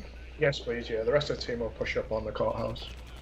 So it's 4 more Mexican police and 1 DEA agent. Yeah. Mr. Sears, another character from the show. Oh, lordy. Alright, that's going to conclude movement. GRS gunfire. We do have some... Tell you what, that line of sight is pretty broken. I'm going to add 1 to my defense dice, because that's like really close. Shooting through Oh, brush. shit. Well, I was Come going to on. put him in S6 if that wouldn't work. Yeah. Now, we don't... The Valor and Victory / Panzer Leader rules are center dot to center of the dot. There, it's clearly blocked by R7, Yeah. but no, we don't... So We I do could put him allow in we R6 do allow sub-hex based on- movement. Again, Sitrep Yeah. Skirmish is super informal. Just If, like if, the if, rest of if there's ever a question, we'll 4-up it, or we'll just we'll say yeah, it's allowed, but with a penalty. Okay. So I moved 3 hexes to get up there. I get no cover or concealment. All right, so Sanchez is taking the first shot, I'm assuming. Yep, happy with that. Okay, Yeah, so definitely Sanchez happy is with rolling a D12, add 1 to the results. Because the Go on, sniper Bill. dice code is D12 plus 1. D12. Yep. Rolling the D12. I got a 3. 3 becomes a 4, That's not too bad. versus 1 becomes a 2. You still shot her. You shot her dead in the street. You just shot a woman's brains out on the steps of the courthouse. Welcome Well. to Mexico. You play stupid games, you get stupid prizes. She is a cartel gang leader, gang member. So okay, Sosa, same deal. D12 plus 1 versus a All right. D6. I am rolling my custom-made dice from Artisan Dice, the American Bison Bone. And here we go. Oh my God! Jesus. A 2. Don't worry. Well, that's A still 2 good. becomes a 2 becomes a 3, and my 1 becomes a 2. It doesn't help that both my girls rolled a 1. They they both they- rolled a 1? Yeah, Oh, gosh. there's it on camera. They were literally like doing like a pole dance there on the flagpole in front of the street or something. Yeah, they both deserved what happened. Splat. That's what you get for wearing red. Yeah, they're dressed in bright colors, and they weren't even trying to take cover. I mean, yeah, and then they roll terrible. running around. Some good shooting there, though, Tex, from fast-moving targets trying to head to the courthouse. Yeah, full deflection and everything. Ah. So can you imagine now, you're looking out the front window at the army, and you look out the back window and there's two women with their faces blown off on the pavement. You're kind of like, oh no, this is not a good situation to be in anymore. Yeah, Yeah. they ain't paying Well, I us want enough. to thank my Artisan Dice American Bone Bison 12-sided die. If you were interested in sending me more demos, I'd be happy to take them. All right, enough of my self-indulgence. Please continue. I think we're done with GRS, with Operator Fire. No one else has line of sight. Let me triple check that. That Southern Squad has nothing. I'm assuming you don't want to fire at the Ambivalent Militia, but you can if you want. I'd prefer not that's to. one make way to any piss them friendly off. soldiers. Yeah, they automatically turn hostile, obviously, but cool.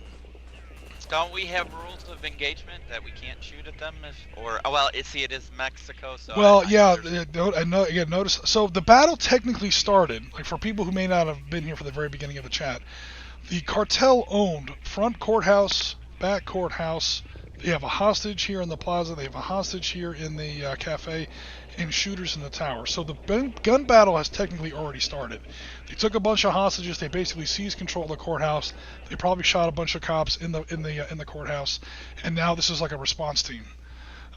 So there's obviously no civilians. You notice the streets are empty. Everyone booked. Everyone on the street is carrying a weapon and could potentially join the battle. So, long story short, take your first shot of the day. There it is. Yeah, it's weapons free as far as any kind of rule of engagement. It's probably not a good idea to shoot at those ambivalent militia unless you're positive that you can kill them all. But why? I mean, they're not enemies yet. There's plenty of targets up on table. Let's stick with the bad guys. But it's technically illegal. Well, they're potential bad guys. They're just not bad guys yet. They're also potential good guys. But again, your criminal informant is way the hell. Oh, that's why Gas doesn't want you to do that. He's trying to get his criminal informant down here to actually talk to some more people, make himself some more allies. Hey, he's got the money in the wallet. Let's go buy some. This is Gaz's revenge for that GRS game where I wound up with like 3 friendly Feb 17 technicals with douches and RPGs. I had like 20 guys on the table. Got lit up. I didn't survive that one very well. Alrighty. So that's it for GRS or for operator gunfire. Interpreter checks. No one's close to the criminal investigator, right? Or criminal informant. No one's been shot yet. Well, no good guys have been shot yet. We already did operator small arms. Sorry, militia small arms. They're dead. No one else has line of sight yet. Close combat bleed out check. Victory check. Turn 4. Yeah, it's meant to be a fast moving game. Okay, determine threat level. Oh, your turn, Jim. Okay. Determine threat level. There was GRS gunfire, -1. You are on a good street. There was no interpreter check last turn, so you're at -2, +1 because you're quiet. So it's a net -1. It is my turn. I will roll 2d6. Net subtract 1 from this 2d6 roll. That 11's looking really good now, Jim. Oh. 6 becomes a 5. That is worse. It goes down to tense. That's what happens when you decapitate 2 poor defenseless women on the street of the courthouse. Sure, it's Mexico. That happens all the time. Yeah, it's not like they were carrying Tech 9s or anything like that. They were totally defenseless.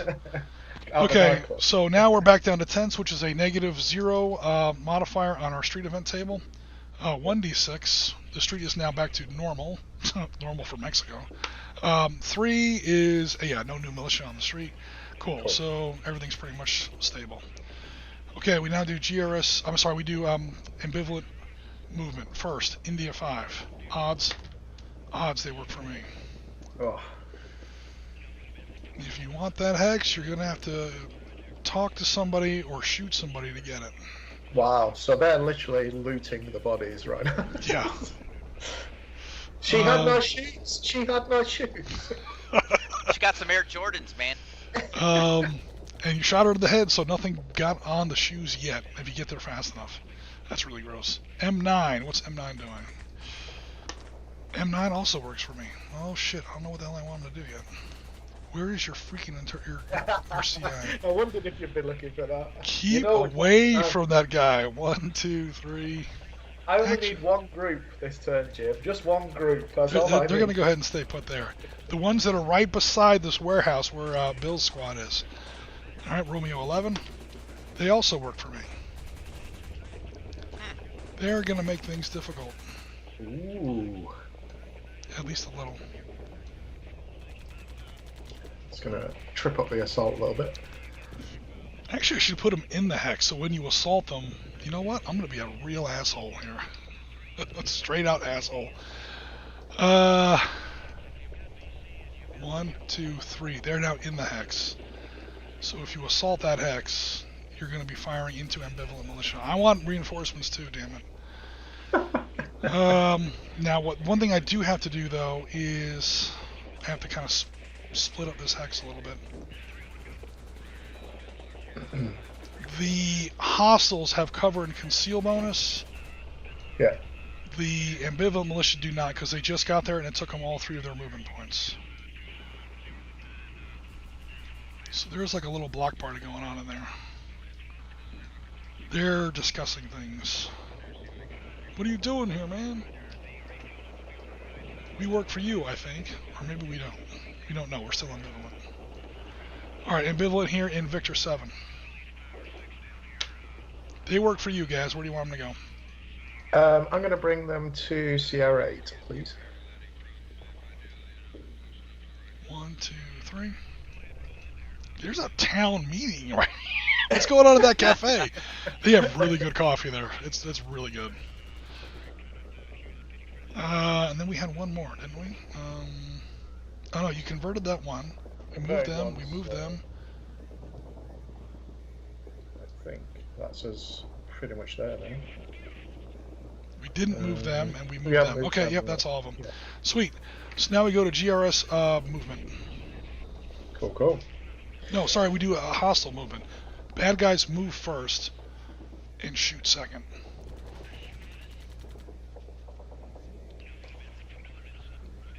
Looking at my remaining hexes, I'm good. I'm dug in and entrenched. All right, now we go to your movement. Yeah. So.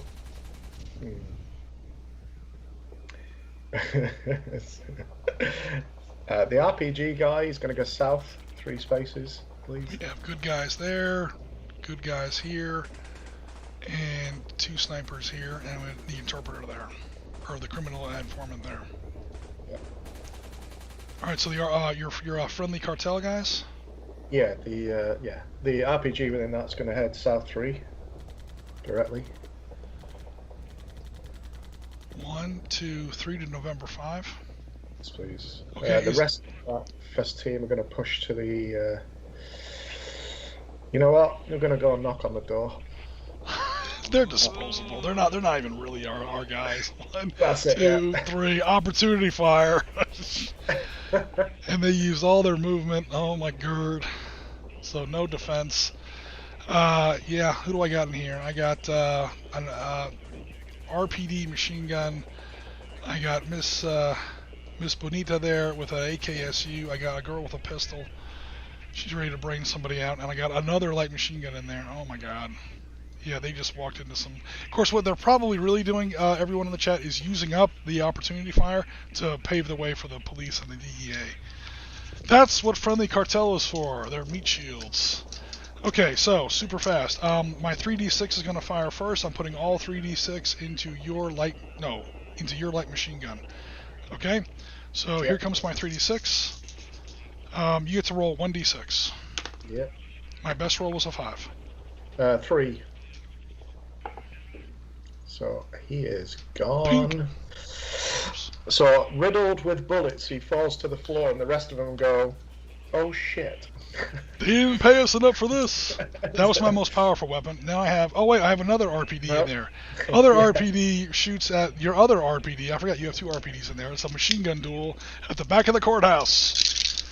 This is law. Oh, my best roll is a 4. This time. Yeah, so I got a 4 as well. That's a tie. That's a miss. You have to beat the enemy's defense roll. Okay. And now Miss Thing with her little Tech 9 there is going to fire at your first assault rifle guy there in the green shirt. These are only D4s versus your 1d6. I rolled a 1. Oh, she got him. Evato! Boom! Down he goes. Okay, now my last girl here with her little purple bikini top, she's going to fire her little pistole. 1d4 versus your 1d6. 6 this time. Oh, yeah, I literally can't hit that. It was a good shot. She didn't have a beat on you, but it wasn't good enough. You had good cover, yeah. Alright, so 2 guys down, 2 tangos down, 2 are still up there. Okay, and they're still... Well, technically they fired now, so they're no longer concealed. We did have a rule for that. So they lose the conceal bonus, but they are still covered.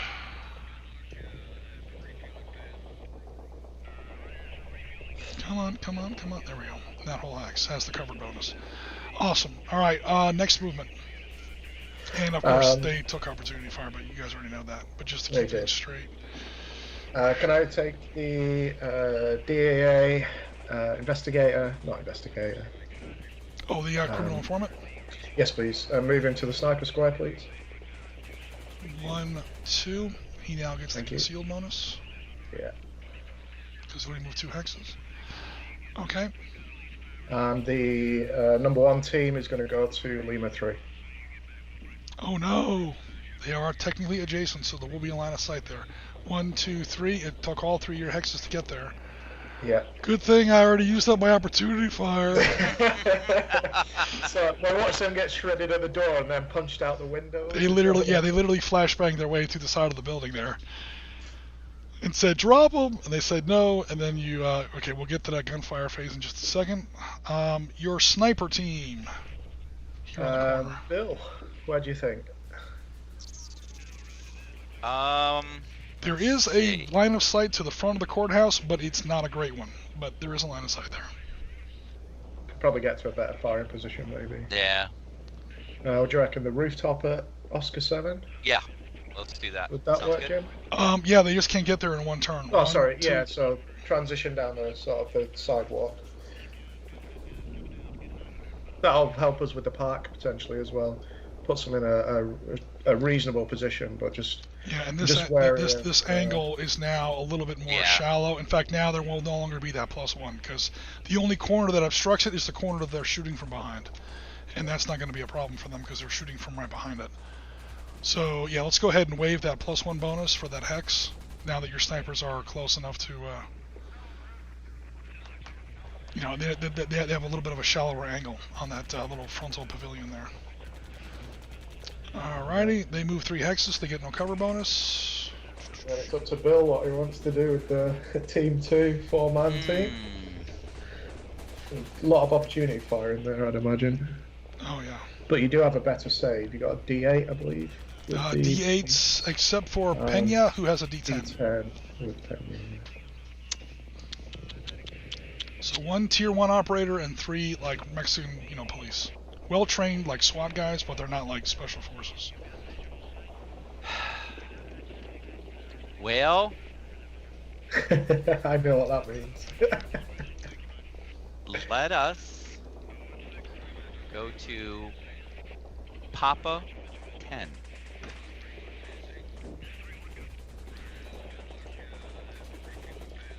One, 2, 3. Yeah, if you go to R11, in other words, if you go to R10, if you hook back way a little bit, that way you never get line of sight. Correct. Alright, cool. Sweet. Is there line of sight between those 2 hexes? I would say yes, there is line of sight between those 2 hexes. Was that your intention? Yeah. Okay, cool. And it also gives me line of sight to the other group over there if they come hostile. That is true. Nice. So, potential opportunity fire there. Yep. Yeah, for what it's worth, not a whole lot of terribly good weapons in there. Now you did move all 3 hexes, so right. That's good for me. Understood. I'm going to go ahead and dump my cover and conceal and become just covered because I am going to go ahead and shoot. These ambivalent guys are not allowed to shoot at you because they're still ambivalent. Mm-hmm. So first of all, we have Miss Thing with her pistol. With a chicken wing. Come on now, make fun of my counters. All right, just kidding. D4. That's her braced for a better shot, man. She's doing the Judge Dredd shooting pose. As long as she hangs out the window doing it, I think we'll be all right. Not Judge Dredd. Who does that? RoboCop. He always has that other arm like all the way out. Okay, so it's only a pistol. So D4, he's gonna take a shot at your sniper. 308 sniper rifle versus like basically a Glock. Hey, she's gonna do it. Now that's a D8 for you, Bill. I'm gonna roll a D4. D8. Yep. You basically have to not roll a 1. I got a 3. Cool. That was a miss. No big surprise there. Now comes the more serious stuff. There are 3 AKs in that cafe. So AK number 1 is going to fire 2d6 versus your 1d8, and it's whoever gets the higher roll. I got a 6. Ooh. What'd you get for your 1d8, Bill? A 6. Oh, a tie is a miss. All right, cool. Second, yeah, that one I hit the body armor. may have actually bounced off his body armor a little bit. Second AK on the same guy. I got a 5. Nice. 5. All right. Third and last AK against the same guy. Oh, I got a 2. 3. All right, he missed all that. They don't like Mr. Jimenez, but they were unable to knock him down. Oh, Jimenez has a shotgun. What the hell am I thinking? But there's no sniper in there. I forgot both of your snipers are in a different place. They were all shooting at Jimenez. Anyway, I just let you run with it, Jim. You know. I missed. All those cartel guys. Welcome, Rasmus, to the stream. Mr. Rasmus, what's going on, sir? Hey, buddy. You just showed up in time for a typical Oriskany fire phase, where I get nothing, and the game goes forward. Okay, so that was more opportunity fire. Oh boy. Now, this is where you can actually, if there was another squad down here, this is where you can actually use like a certain degree of infantry tactics. You have one guy run across the street. Well, what am I talking about? We just saw that up here. You have one team, draw all the opportunity fire, and the other guy does flank. It's almost a variant of fire and maneuver. It's maneuver and maneuver. Speaking of firing. Let her get it done. Yeah, for direct fire, operators shoot first. Yes, the game is deliberately unfair. Militia move first and shoot second. That is by design. Because training. Okay, so we'll start in the north and work our way down. The two RPGs that survived that, actually it's an RPG and an AK. All that gunfire that survived that shootout in the front, they get to shoot back into the courthouse now. I'm gonna not fire the RPG. I'm gonna fire the AK. I'm sorry, I misspoke. Your RPG is down another street. Yeah, I thought so. I just wanted to. RPD is what I meant to say. Okay, that's yeah. I was like, no, I'm not going to fire him there because of what we said. It wouldn't make sense. So I'll start off with the 2D. Oh, they can all roll together essentially, can't they? Because if you're all shooting at the same person, yeah. No, definitely not then. So we'll basically split fire. 2 will fire into the green-shirted RPD holder. Okay, so the AK will shoot into this guy here. You get 2d6. I get 2d6 because I'm covered. A 6 and a 3. Oh no, he's still dead. Aww. Chew him up, and we're gonna put. We'll risk it. You know what? We're gonna split this guy's fire. We're gonna put 2 into the LMG and 1 into the submachine AK. gun. So submachine gun first is a 3. Cabrón, you shot at me. That's no good. You missed me. Okay, now you've got 2d6 against the light machine gun. Yeah. Oh, nice! A 5 and a 6 on the camera and everything. Oh no! All right, here we go with my dice. A 6. You missed. Oh, no! I couldn't have beat that anyway. So even if I'd have split fire or not split fire and put everything into him, that guy is using some good cover. Probably the public. It's the back of the courthouse, so he's hiding behind like. Where the security guard used to be before he got brained out before the game. He's hiding behind the security desk. But the good news is that was all a distraction to push him into cover so he gets real close and doesn't see the... I would almost celebrate, except he still gets to shoot all the guys. Oh no. Here comes the really bad news. So, no. yeah, that's, you know what? I think we should try the shotgun first, Jim. Shotgun! And here's the plot. Against Calderon, we're Furious getting Fire. our brand new rules for shotguns. So, there's supposed to be a star after that. I think there is. It just got cut off in the... Oh, no, there isn't. It's supposed to be 2d12. Oh, no, there isn't a +1. Sorry, never mind. Alright, so, assault rifles in this game, you guys will notice, have a 2d10. Shotgun has a 2d10 +1. That doesn't make any sense. That +1 only applies to point blank or adjacent. So, now. And, whereas a normal assault rifle has a range of 10 based on 2d10, a shotgun only has a range of 3, despite its d10 dice code. So that's the trade-off there.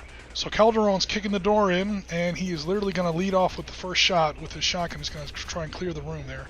He gets 2d10. He does get to add 1 to this roll. Which person are you shooting at? We ain't playing. We're taking down the 3d6 RPC. Alright, so he's trying to brain him out with his buckshot or slug, whatever he's got in there. 2d10 plus 1. I get 1d6. I don't like my odds. god. Oh no, wait. Let me get your camera out there. Oh, what the heck?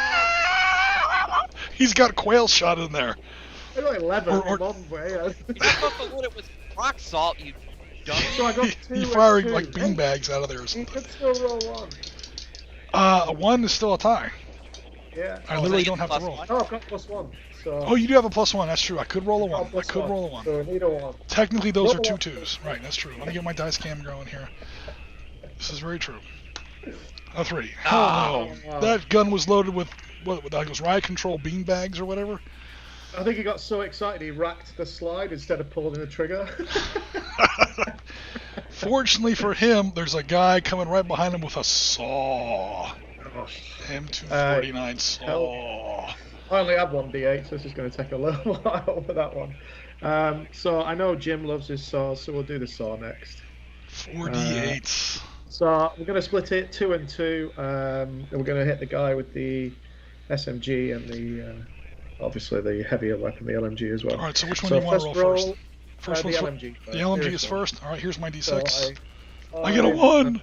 A 5 and a 7. Oh yeah, he got. Oh, he's very dead. LMG is down. The saw took him out. The saw is still firing and strafing. He's going across that back foyer of the courthouse. He's now going for the submachine gun, actually the carbine girl with the AKSU. 2 more D8s versus my D6. 3 and a 2. 3 and a 2. She still survives. So he put so many rounds into the first one, he didn't sort of pan right, give him time to get into cover.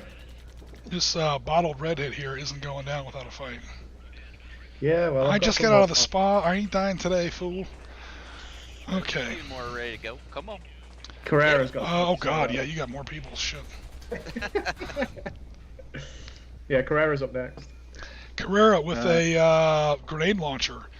Now, it would not be wise for him to fire the grenade launcher into the courthouse, but he is carrying an assault rifle, so he gets He's the gonna same go to 2D. his backup. Yeah, same 2d10. So 2d10 for the assault rifle, or Rasmus is rooting for the 2d6. redheads. Okay. Now, people in the chat who may say, wait a minute, a grenade launcher gets 1d10, an assault rifle gets 2d10. That 1d10 affects everything in the hex equally. So if there's 5 people in the hex, that grenade actually has 5 attacks. So against one person, I'd rather use the assault rifle. Against like a group of 5 or 4 people, assuming there are no hostages in there, Gaz, wink wink, you're not allowed to put RPGs or grenades into hostage hexes. Well, those forces aren't. I have other forces that can. That's true. There is a bad guy RPG, or not, technically a good guy. He's a good guy today. He was a bad guy yesterday. His loyalty's been bought for the next hour or so. All right, so we got 2d10 against, I guess the submachine gun girl, Miss Redhead. Is it 2d10, Jim, or?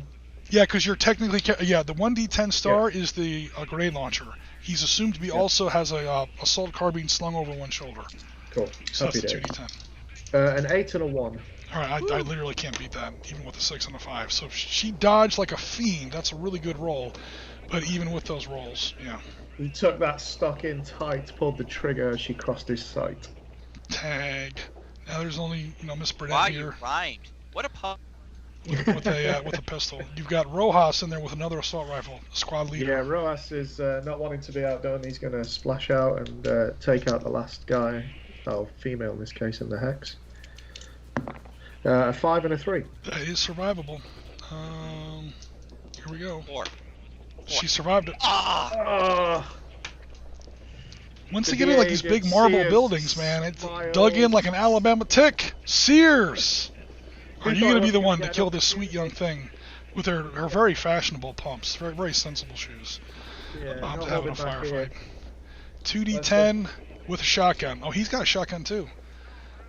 Ooh. No, wait, 2d10 star. What the hell am I doing here? Okay, I screwed up the counters here. That's supposed The to be. shotgun, though, isn't it? That one, isn't it? It's supposed to be 2d10 plus 1. That's why I was confused about Calderon. Okay, so 4 fight. So cute, he cannot grenade the courthouse. 2 weeks ago, I napalmed the village. Oh. well, was there a courthouse in the village? Okay, I rest my case. Villages burn a lot easier than stone as well, so I imagine that. Yeah, Right. marble doesn't catch fire very easily. That's it. Okay, so Sears gets 2d10 plus 1. Oh. I get 2d6. 4 and a 4. A 5. She survived your Eight shotgun hit. blast. Oh my God. The shotguns are not. They're not doing the job today. These guys. Obviously, new equipment. Not used to it. Now she gets to roll 1d4 back and watch her brain somebody out. I would laugh so hard. And then of course She she took would die. opportunity fire, Jim. Yeah, she took out. Oh, that's true. That's true. There's even a counter right there. Like, She can reload if she wants. if only someone who designed the game was actually here on the stream paying attention. And that leaves Bill's team, I believe. Yep. Because I already shot at Bill's team and could not knock them out. So now Bill has an embarrassment of riches. Oh no.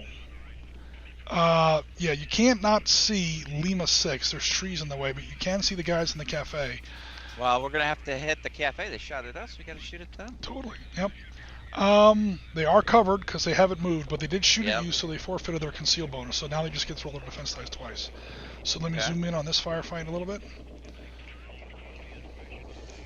And what am I rolling for their weapons there? It depends on the weapon. Yeah, it depends on on what they got. Okay. So you've got a mix of weapons in that hex. All right. You've got a saw. You've got a shotgun, which is barely in range but will not get the bonus. You've got an assault rifle and an assault rifle. You got two assault rifles. I see it now. Thank you. Okay. You know what? Let's start with the weakest weapon, and we'll go from there. Okay. So obviously it'll be the shotgun at this range. So we're looking at what, 2d10? Is that what I'm seeing there? 2d10. Yeah. I get to roll 2d6, and then which target in there are you engaging? You can shoot at anybody in that hex. Not the hostage. What? Not the hostage. Well, it's technically legal to shoot at the hostage, but I wouldn't do Oh, it. there's a hostage in there. I didn't Yeah. notice that before. That's why. Well, let's it's just go for the. Let's go with the guy that's right in the corner there at 2d6, the white t-shirt, white beater guy. Oh, you're gonna shoot at Jerry? Come on now. There's always a Jerry on the table. It's like find Waldo. Find the Jerry on the table. All right, Jerry. Mexican Jerry is about to get brained out here by the shotgun at long range. 2d10 versus my 2d6. Okay. I got a 6 and a 3. All right, your 6 beats my 5. Down he goes. Hey, can I get some of your rounds? Because I don't think I've got the right ammo. That would be good old deer slug right there. Solid shot from 3 away. Then we got 2 That's a great M4s and a saw. Let's go ahead and clean up with the M4. Okay, Ramirez, the DEA or the Mexican police guy, will shoot first. He's got 2 No, AK. that's not the saw. Oh, the saw. Okay. Yeah. I thought you said M4. Okay, saw 48. Now you can put that 48 wherever you want. You've got 3 remaining tangos in the hex. All right, I want to put. Well, they all let you have a bonus, so let's split fire. I'll put 2 on the guy in the orange maroon shirt there. Yep. And then 2 on the other guy next to him. All right, cool. So we're splitting between the 2 AKs. All right, the first guy in the red shirt, he's rolling 2d6 versus your 2d8. I got an 8 and a 1. Okay, an 8, even a 6 can't beat an 8. Down he goes. And then we get the other guy, 2 more d8s against this guy's 2d6. Oh, God. A 6 and a 6. Boom. He rolled a 2. Wow. Why did they came over to the window to see how a shotgun round was managed to kill one of their buddies, and as they come to the window, the saw chugs away, starts dropping casings. It also helps that I fired opportunity fire all last round and basically whiffed everything. Otherwise, at least one of these Mexican federales would be knocked down by now. Yeah. But I just didn't roll I rolled terrible. Oh no, I'm going to lose the game already. That's okay, Got guys. two It'll more be, I shots, still yeah. got 2 more guys to shoot. it'll be Got a short 2 more guys stream. and 1 female to bring down. Yeah, Yeah. but why you want to shoot at her? I mean, look at her shoes, Really? man. I mean, come Really? on. I even rendered her toe. I literally You rendered her got it, toenails. I could see you I put rendered her This toenails. is 2020 or 2018, equal opportunity. Okay, we got 2 more M4s in there, Ramirez and Pena. Not, discriminate and provide somebody with an early death. Play. It's fine. Well, You shot at the anytime police, later. we're firing back. That's for damn sure. Okay, so Ramirez is 2d10 versus my 2d6. Okay. 4. There it is. Okay. I got a 3 and a 1. Hey, she survived. What is it I with these got women? They're 1 more. dodging gunfire like fiends. Pena, All right. Here we Mr. go. Mandalorian 2 himself. Can the Mandalorian score a hit? Let's see. A 6 and a 8. That's not Oh. survivable, even if I roll 6. That That's not 6 good. beat your 6, but that 8 is unbeatable on a d6. Yeah. She now matches her nails. Boing. All right. Technically, the hostage is still covered, but who cares? No one's going to shoot at the hostage.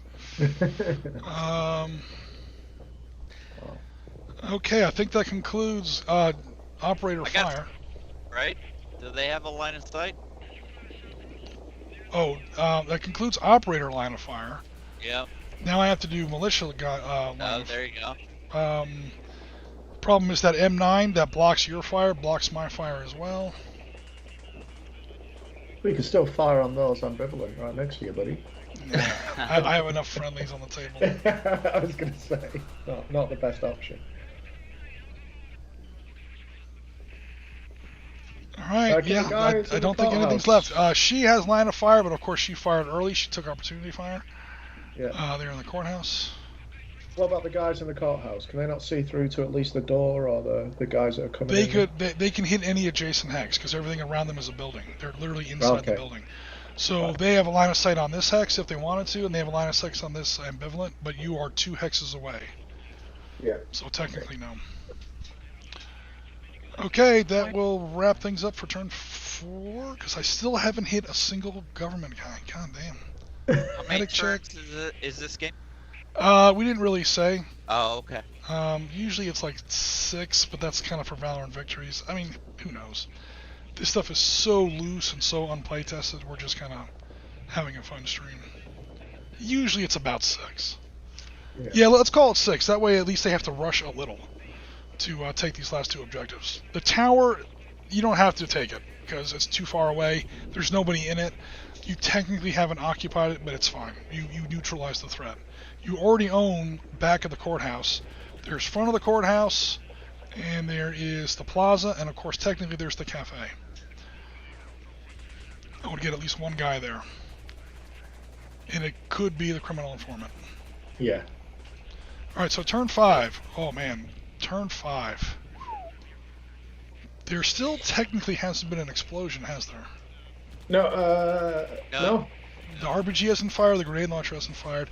There was definitely GRS gunfire, or militia gunfire, Federale gunfire. There was definitely, you're definitely still on good streets. There was no successful interpreter check last turn. Yeah, -2. The streets are literally upset right now. Probably because there's like 20 dead. What? Am I on a street? I think we're all in buildings now. Trees. Oh no! Friendly forces at the back door to the courthouse. Yeah, he's in an open street. They're not really my team. They're just today's team. -2. And Gaz, it's your turn to roll. I just like making you Oh, roll this is where it becomes very painful. All these ambivalent turn hostile on me when I'm not looking. Roll 2d6 and subtract 2 from the roll. I rolled a 6. 6 so becomes down a to 4. That is definitely agitated. The street is now agitated. Roll 1d6, subtract 1 for the agitated modifier. I rolled a 4. 4 becomes a 3, still nothing new. Yay! Alright, cool. Thankfully. This is where you needed a technical around now, Jim. Oh, yeah. I've got the counter ready. I mean, I just didn't anticipate any of them showing up in this battle. But we do have the piece ready in case it shows It's up. already hostile as well, look. Yeah. I'm all set for you. Okay. Ambivalent. Okay, so there's no new ambivalent coming. There's no street events. Ambivalent movement. These guys. They work for you. The guys at the front courthouse. We're just going to take them west, Jim. Clear the line of sight. Get out of the street, you fiends. Having heard the the amount of gunfire that just came from one side of the courthouse, I've thought better of it. We don't want to kill everybody in the town today. Mike 9 works for me. Mike 9.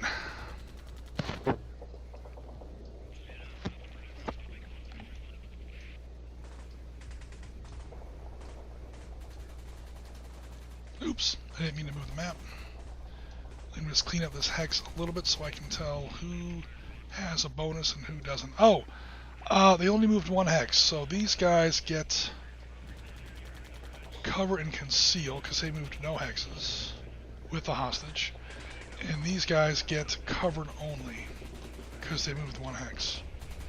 So they're digging into that little park or plaza that's in front of so many courthouses. They are kind of digging in there. Other ambivalent militia. The guys in the cafe. There's two sets though. Alright, what are the guys in the cafe doing? They work for you, Mr. Gaz. Can I move them to Papa 9, please, down the road?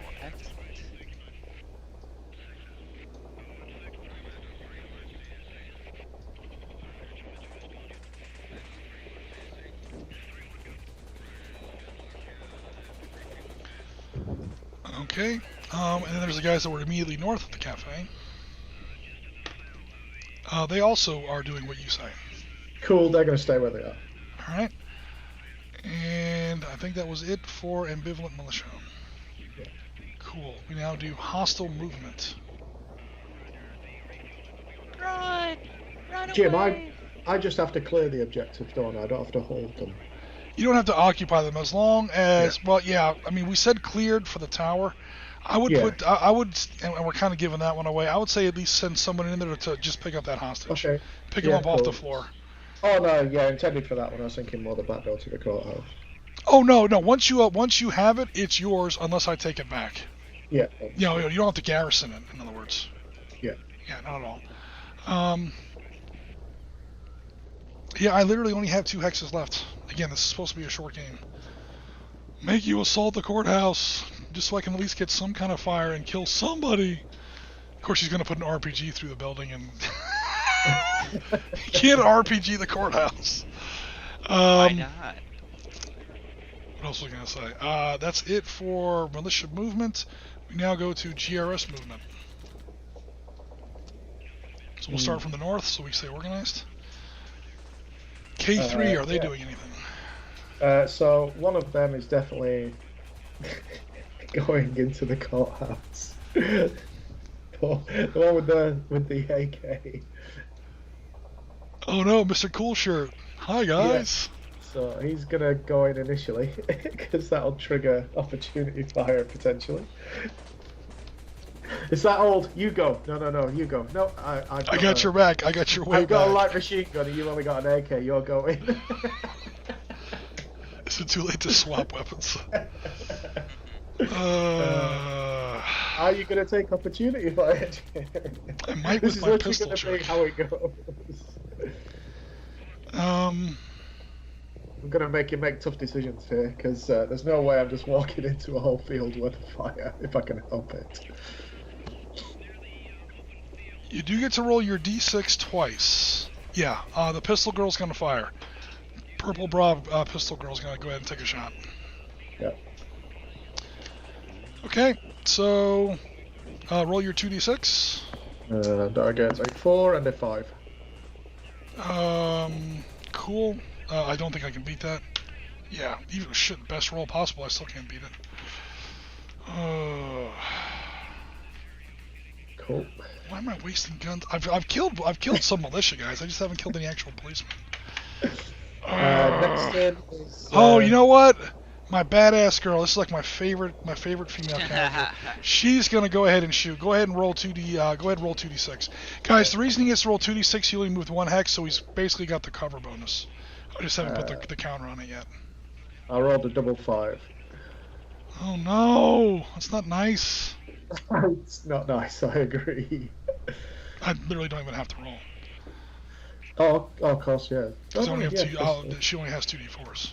2d4. She's firing pistol ammunition, so yeah, d4. It's just how many d4s. Pistols get 1 d4. Submachine guns get 2 d4s. So he weathered the storm there. His oppo was going to now think, well, he's still standing. I'm going to go in. All right. So now the other guy goes in. Yeah. That's a submachine gunner. Yeah. Okay. So let me keep track of who's fired. The 2 bonitas here have already fired. 2 females. The two Bazellas. Now here come the AK guys. Come on, man. Time to do a man's job. Oh, actually, no. One of them's only got a carbine, too. All right, so I'll fire my carbine guy first. 2d4. Versus your 2d6. Cool. 6 and a 4. God damn it, man. I made this game too hard. These are blessed dice. Okay, so now this guy's fired, and I don't even really need to roll. All right, the hell with it. Do it again, man. I'm just going to keep shooting at this cartel guy. 2 and a 4 this time. Oh god, I gotta be able to beat this guy this time. Alright, here we go. A 5 and a 6. Alright, boom, he's done. We finally got somebody. He was definitely transitioning between cover when that got through to him. Okay. And then there's the only guy that hasn't fired left is Mr. Cool Shirt guy here. Yeah. My entire fire team, Team 2, is going to move south to L4. That's still technically adjacent, which means I still got opportunity to fire. If you wish to take it with now, the one guy that hasn't. I'm sorry. I've not finished moving, but if you want to take it at this point. So I kind of have to because I don't know if you're going to move into M5. If you move into M5, I lose sight. So how many hexes are you going to move? Because that determines your defense bonus. 3. All right, so no defense bonus. No.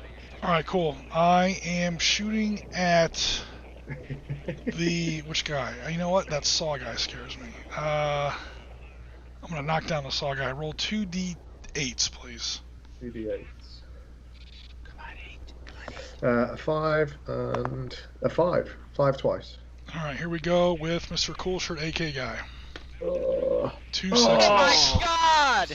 Double tapped. Now, the reason I wanted to do is he does count as an actual, for lack of a better term, player character. He's actually like an operator.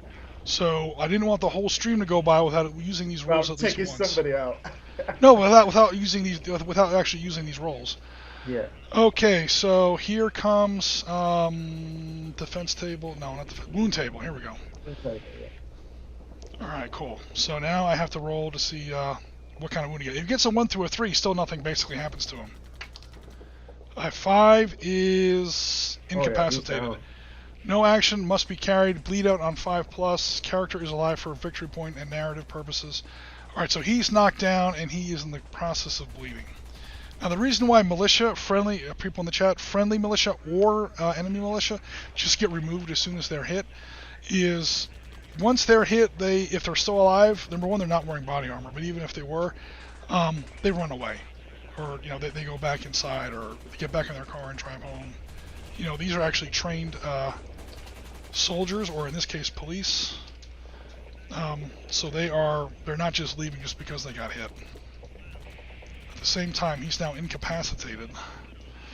And he's going to have a bleed out check, and we have a medic check, and the whole 9 yards. Yeah.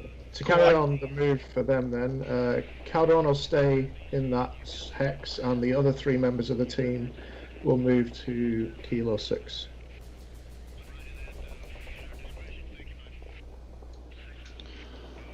Okay. So he's going to stay back here with the casualty. Yeah, you don't want to abandon the casualty because someone's got to make up. Yeah, it's their own guys. They would. I know they would. They're in a safe area-ish. Rules-wise, if he didn't, I could then assault that hex because technically I'm adjacent to him. Yeah, which means that I would now automatically kill the character or whatever. Yeah, it wouldn't be good to just leave him there. Okay, speaking of, well, let's finish up movement and then we'll talk about assaults. Yeah. Okay, so these sniper guys are no longer shooting into the front courthouse X, I'm assuming. That's correct. That is 100% correct. Alright, so we have a friendly RPG guy, and we have 2 snipers. It's time for you to do them as well. If you want to. Snipers? What are you thinking, Bill? I think they're going to have to... It's going to be tough to get line of sight into that group because they're in the woods. Why don't we just put them on that, though? In case they try to move, we can do opportunity fire. Yeah, sounds good. In case they try to assault the other troops. So you're talking about November 6th in Overwatch? Yeah, please. Okay. Alright, that only costs them 2 movement, 2 hexes of movement, so they get the concealed bonus. Come on, I make a bunch of these counters so I won't have to hunt for them. And I still have to hunt for them. Oh, you can make macro keys or something there, Jim. Cool. Oh, in fact, Jim, we need to downgrade your guys in the courthouse. Downgrade? Oh, that's true, because they did not. Number 1, they've taken opportunity fire. Number 2, they've now all fired, which means they're no longer concealed. Cool. Okay, RPG clown. They're in November 5. What's he doing? Puts an RPG into November 6. I actually wanted to fire it into the park, but there's no line of sight. He just has to get right next to me, man. So yeah, let's go L7 and take some opportunity fire. You're not? Are you kidding? Nope. Okay, just making sure. Why didn't you put him in like L6 or something, and then if those guys moved, then you could opportunity fire them. But hey, whatever. It depends on where they move. Yeah, you can't see through L7. Got to have cleared that by the end of turn 6. Gotcha. To win the game. Okay. So all right. We'll see how long he lasts. He might absorb a pistol shot or 2. Oh, Jim might leave him alone and see what happens because there's a hostage in there. That's true. He can't fire an RPG into that hex without also killing the hostage. Potentially, the hostage might survive. Oh yeah, he is Cartel. He is Cartel. You didn't tell me I couldn't shoot to that hex. All right. As for right now, Miss Carrera here is saying, "Hey, Bato!" Boom. Put 2d4 into him. Roll 1d6 only because you moved all 3 hexes. Yep. Let me get the. Oh dear. Yeah. He's not going anywhere. I literally have to not roll a 1 on my 2d4s. Splat! Wow. Minimum effort as well. Boom! Dude, these new female counters are the ones that are surviving and actually killing people. That sounds about right, to be fair. Yeah. The deadlier of the species, they say, in most species of the animal kingdom. And they're doing it all with pistols. Well, the reason that is, guys, I'm not saying, women can't carry RPGs or anything. It's just, right now, there's only a single-armed pose I have drawn for them. You'll notice all the heavier weapons, there's a 2-armed pose. That's another whole drawing I gotta do. But yeah, we are gonna have female characters carrying heavy weapons, and we are gonna have female operators in full armor, and the whole 9 yards. They're it's just I literally just have to draw it. And then team 2. Yep, and now that is down here. All right. Technically, you got the also Bill. I'm sorry, you have your operator. Why don't you do the interpreter there first, Gas? Yeah, you know where he's going, Jim. Yeah. He goes down here, he secures this hex, he frees this hostage. Hostage is off the table. Congratulations, you win that objective hex. Sweet. Hostage is now secured. All right, cool. Now we go back to Bill's team here in Papa 10. Yeah. Hey, that's what body armor's for. You're watching the charge into that. F9. Hell yeah. And 9. Yeah, at least then you got some concealment. The clock's ticking down. They've got the hostage. We need to clear them out. There's crowds in the area. You gotta go toe to toe. Gotta clear that gap, close that ground, put in precise shots at point blank. You move 2 hexes, you get the concealed bonus. You get to add No, one. M9, not November 9. Mike 9. Oh. Oh yeah, we're kicking in the tree. Oh, you're going all the way. All the Oh, yeah. way. Oh, never mind about that conceal bonus. You don't get that conceal bonus. Oh, hey, you know what? These guys have solid brass balls, man. That's all I'm going to say. Because holy hell, are they taking some fire coming in. That opportunity fire I'll take all day and twice on Sunday. Here we go. To be in the Mexican police force, you pretty much got to have some big balls, let's be honest. Big balls or deep pockets. Yeah, I should say, to be honest, in the Mexican police force, you need to have. And there are some honest guys in there, and those are the freaking brave ones. Because not only do they have to worry about the cartel, they got to worry about their own guys. Yeah. Holy crap. Yeah. Toe to toe, 4-on-4. There's a lot of gunfire coming. Okay, here it comes. Number one, 2d4 versus 1d. I'm shooting at your saw guy first. So I have to specify this, Bill, because your 3 Mexican policemen roll d8s for defense dice, and your American rolls a d10. So I'm going for your saw guy first. 2d4s versus 1d8. Whoever gets the higher roll. D8. I get my D8. My best is a 3. I got an 8. Sweet. He survives the Jen's crazy shirt pistol guy. That tree going away, I think. Still in our cinematic universe for some reason. Okay. Meanwhile, his girlfriend with a really bad bleach job is going to roll 2d4. Seriously, girl, where did you get that thing done? You need to go back and get your money back. 2d4 versus Martinez's 1d8. Okay. 6. All right, I got a 4 was my best, so you survive that.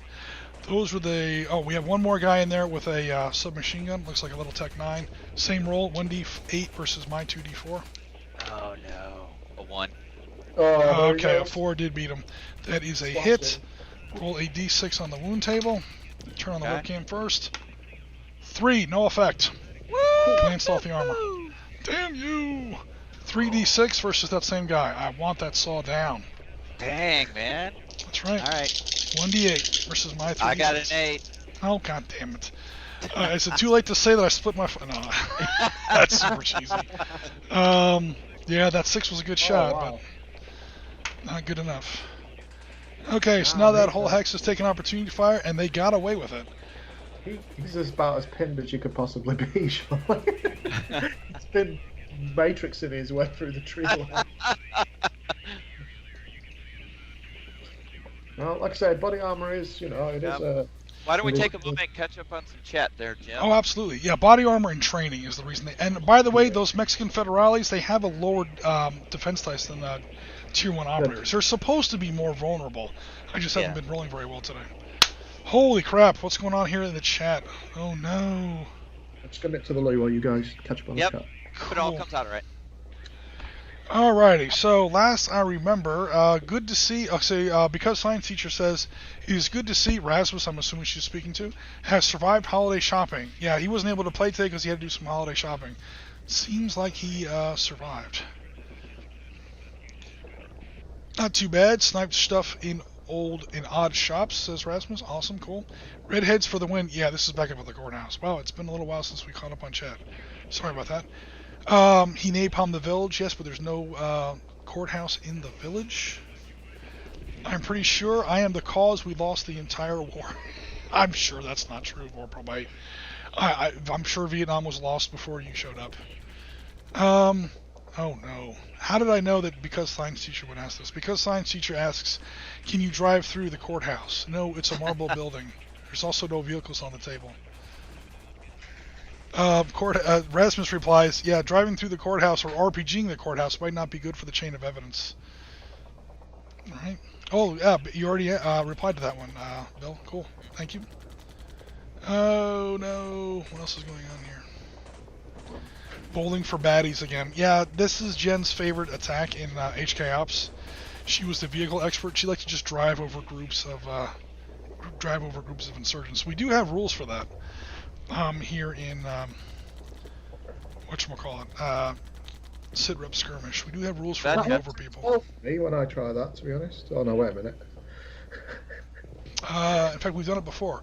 Uses rules for shooting at vehicles. We have it in here somewhere, guys. I'm not gonna find it right now.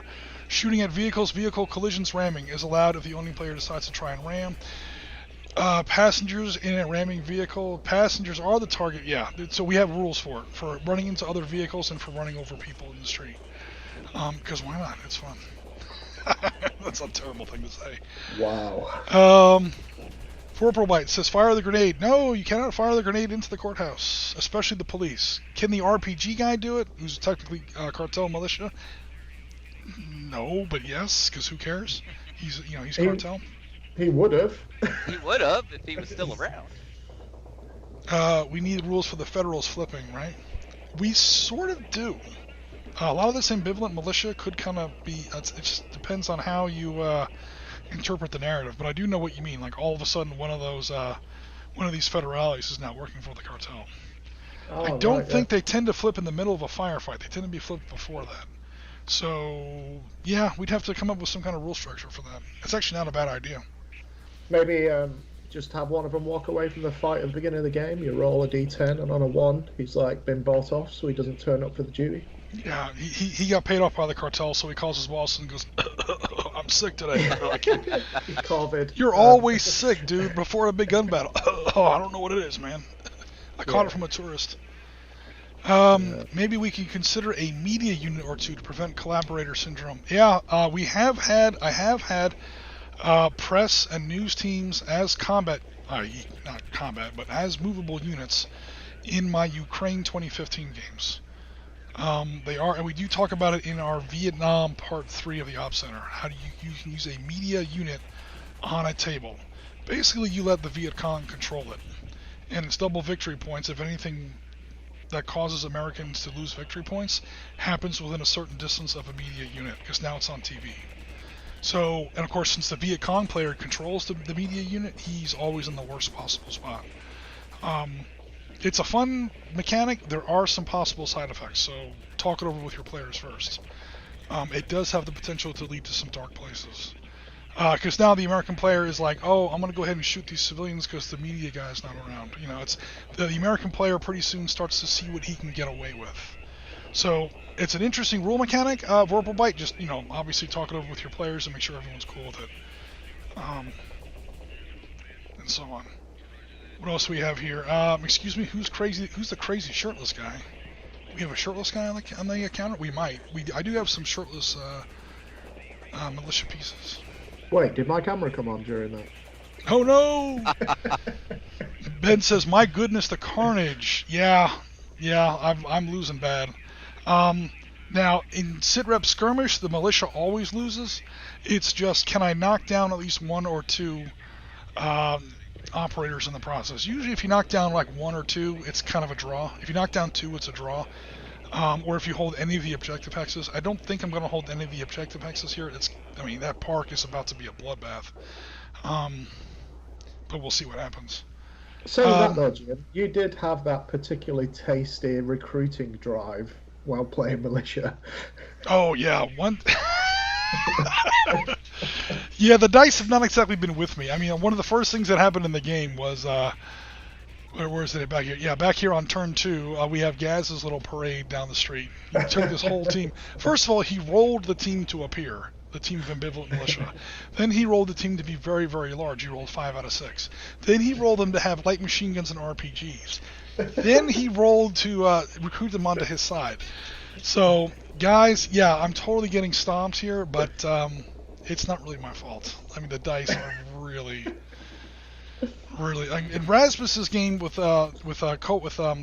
Somalia in Valor and Victory last week, I lost that game by 50 points, but I could not complain about the dice. I don't complain about the dice unless I have evidence that the dice are against me. I have evidence this time. Seriously, man. Last week, my little birds were rolling like snake eyes. They rolled snake eyes twice.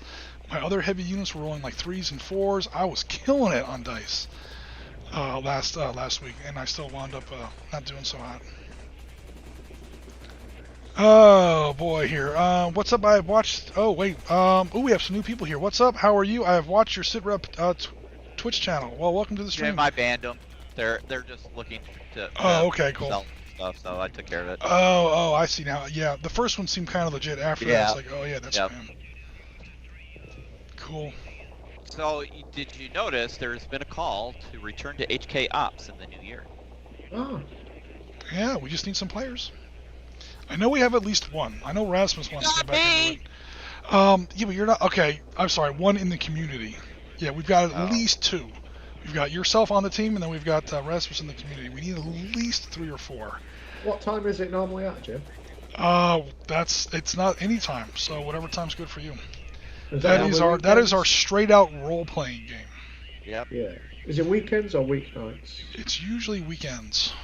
Okay, so yeah, count me in. Okay, cool. Again, like right now there's no schedule, so it's up in the air. But whatever people decide, yeah, let me know, and I'll. That game's got some lead time.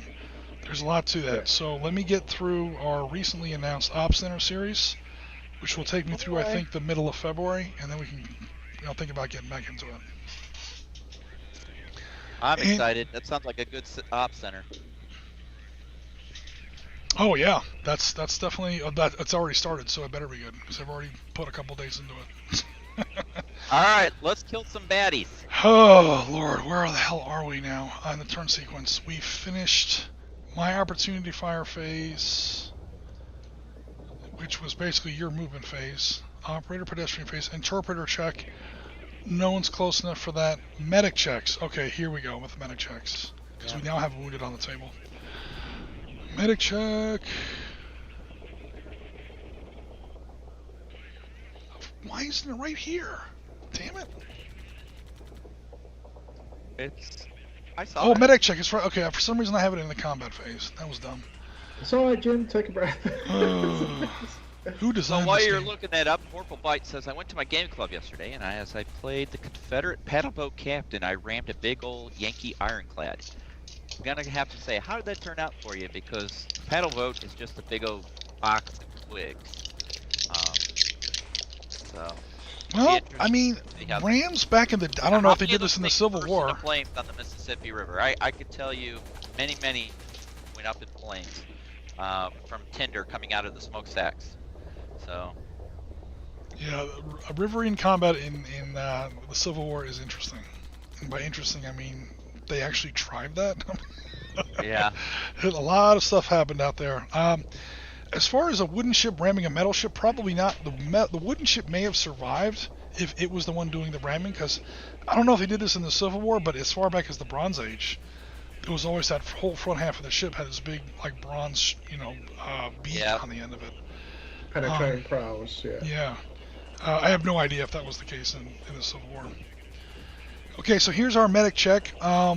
He is not incapacitated. He is incapacitated. You need a 5+ to stabilize him. Yeah. Gulp. Oh, that's a 6, right? That's a heal by a level as well. That's true. 6 actually heals him by 1 level up to lightly wounded. The GRS figure can never become fully okay. So the one guy I managed to wound is now basically walking wounded. Guys, I quit. I'm never running another game for you guys again. Never leave a man behind. That's what I say. He's now LT for lightly wounded, which means he's back in the fight. He just has to take. He reduces 1 dice pool. He's down to 4d6 instead of 4d8. Yeah, you just can't fight this turn because of the med check. Well, neither of them can. Yeah, that was literally their action. Yeah. Cool. Alrighty, so now we go to GRS gunfire, or operator gunfire. Operator shoot first. Sorry's back in the fight. Oh wow, no, all kinds of stuff's going on now. In fact, Bill, would you like to clear the objective for me to the south? I will do my darndest. Okay. Don't hit the hostage. Let's start with the saw. Cool. Saw 4d8. Who are you engaging and with which dice? I'm using 1 on each of those 4 people. Oh, so a complete strafe. Okay, cool. Yeah, don't forget it's got extra cover. Yeah, you still have cover? Oh, yeah. Okay. Now, I'm no longer concealed, but I still roll my dice twice. Okay, well then, disregard. We will do 2 at the guy with the RPK. Yep. And we'll do 2 at the blonde-headed bitch. Oh no, that terrible bottle job. I think that was Pina going, no, don't lose it. Just short controlled bursts. Short controlled bursts. He's doing his Rambo yell. He runs in there, he's like, this is Sono Zapata! Hey, calm down, son, calm down. Your barrel's already glowing red. No wonder he's peed off. He's got more lead in his vest than he has in the weapon system he's carrying. Well, that's true, that's the guy that got hit a couple Alright, times. let's go ahead and hit the blonde babe first, shall we? Alright, cool. So I get 2d6 versus your 2d8. Yes, sir. 4. Rolls to 6. Oh no. And my second roll rolled off the table, but it's a 7. Alright, cool. The 6 was good enough. Cool. Second 2 dice against the RPK, or technically RPD. Light machine gun, we'll just say. And a 3. 1 and a 2. Oh, My dice man, Jim, suck. what's going My on? dice suck. You've been getting really good rolls when you couldn't do anything about it, and really bad ones when you could. Oh no. Alright. Yeah, this game's kind of wrap up here pretty soon, but that's okay. We want a short stream. Okay, who you want to shoot next? You've got let's go with shotgun, shall we? shotgun. Oh, 2d10. yeah. You get to add 1 to both your rolls. And we'll go after Mr. Sparkly there in the purple. Oh no, Jen's favorite character. Yes.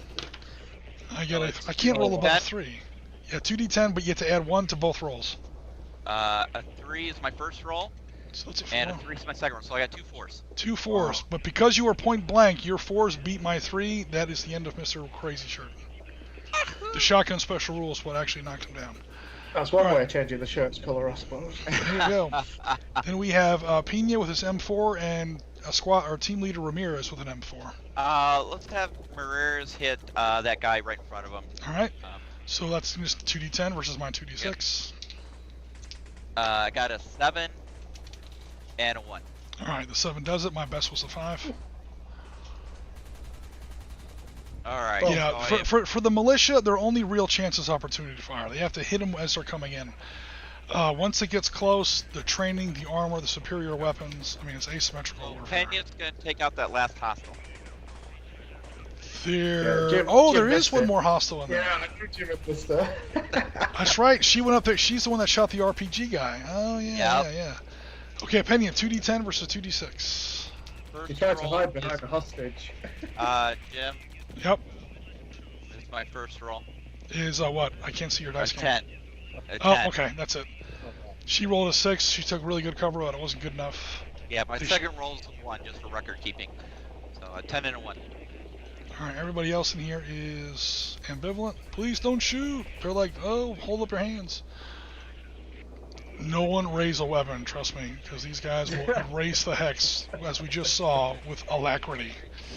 Do not shoot. Everyone just kind of put their weapon down. Now, Purple Bite, I have not have loaded dice. I just have special dice. Mine are American Bison Bone. They haven't rolled less than like really good numbers so far. But, Well, I've gotten a couple ones. I've got a couple. Okay, the And then rather snipers. than I might have gone for the full strength as Jim is rolling today. Yeah, you might have gotten away with it. Because I'm not doing so hot. That's fine. Alright. I'm playing the Mexican Rock drug cartel. I mean, am I really like going to be upset that I'm losing? I mean, I'm mad that some of my hotties are getting killed so easily. That's not nice. Other than that, it's all good. I'll be honest, I'd be struggling more if I hadn't have had the guy able to turn quite a few bodies actually to friendly. Because assaulting this courthouse with the original team is doable, but a lot more problematic than You it did was having. lose 3 guys coming in this building. Yeah, Yeah, that's they're what I just mean. not your So guys. if I hadn't have been able to turn them, hadn't have been quite lucky, I think the fight here would have been very tough. It would have been quite even with the numbers and the sheer volume 1 of died fire. there and 2 died there, and then this guy was hit and is okay. So we have done some damage. There is a little bit of government blood in the street, but not nearly enough. That's okay. Well, I agree. So let's add some more, Jim. Sweet. We got Carrera, Sears, and Rojas at the front of the courthouse. I do not get to shoot back because I took opportunity to fire already. For all the good well, I did knock down one guy for a moment. Yeah. All right, so who are we doing first? We got Rojas, Carrera, and Sears. We'll go with the pump action first because didn't do that well last time. So Yep, we'll that is have another- 2d10. You get to add 1 to your die roll because you're within the close range. So, who are we engaging? You know, we're going to split fire between 2 enemy left, so the 2d6s. Oh my god.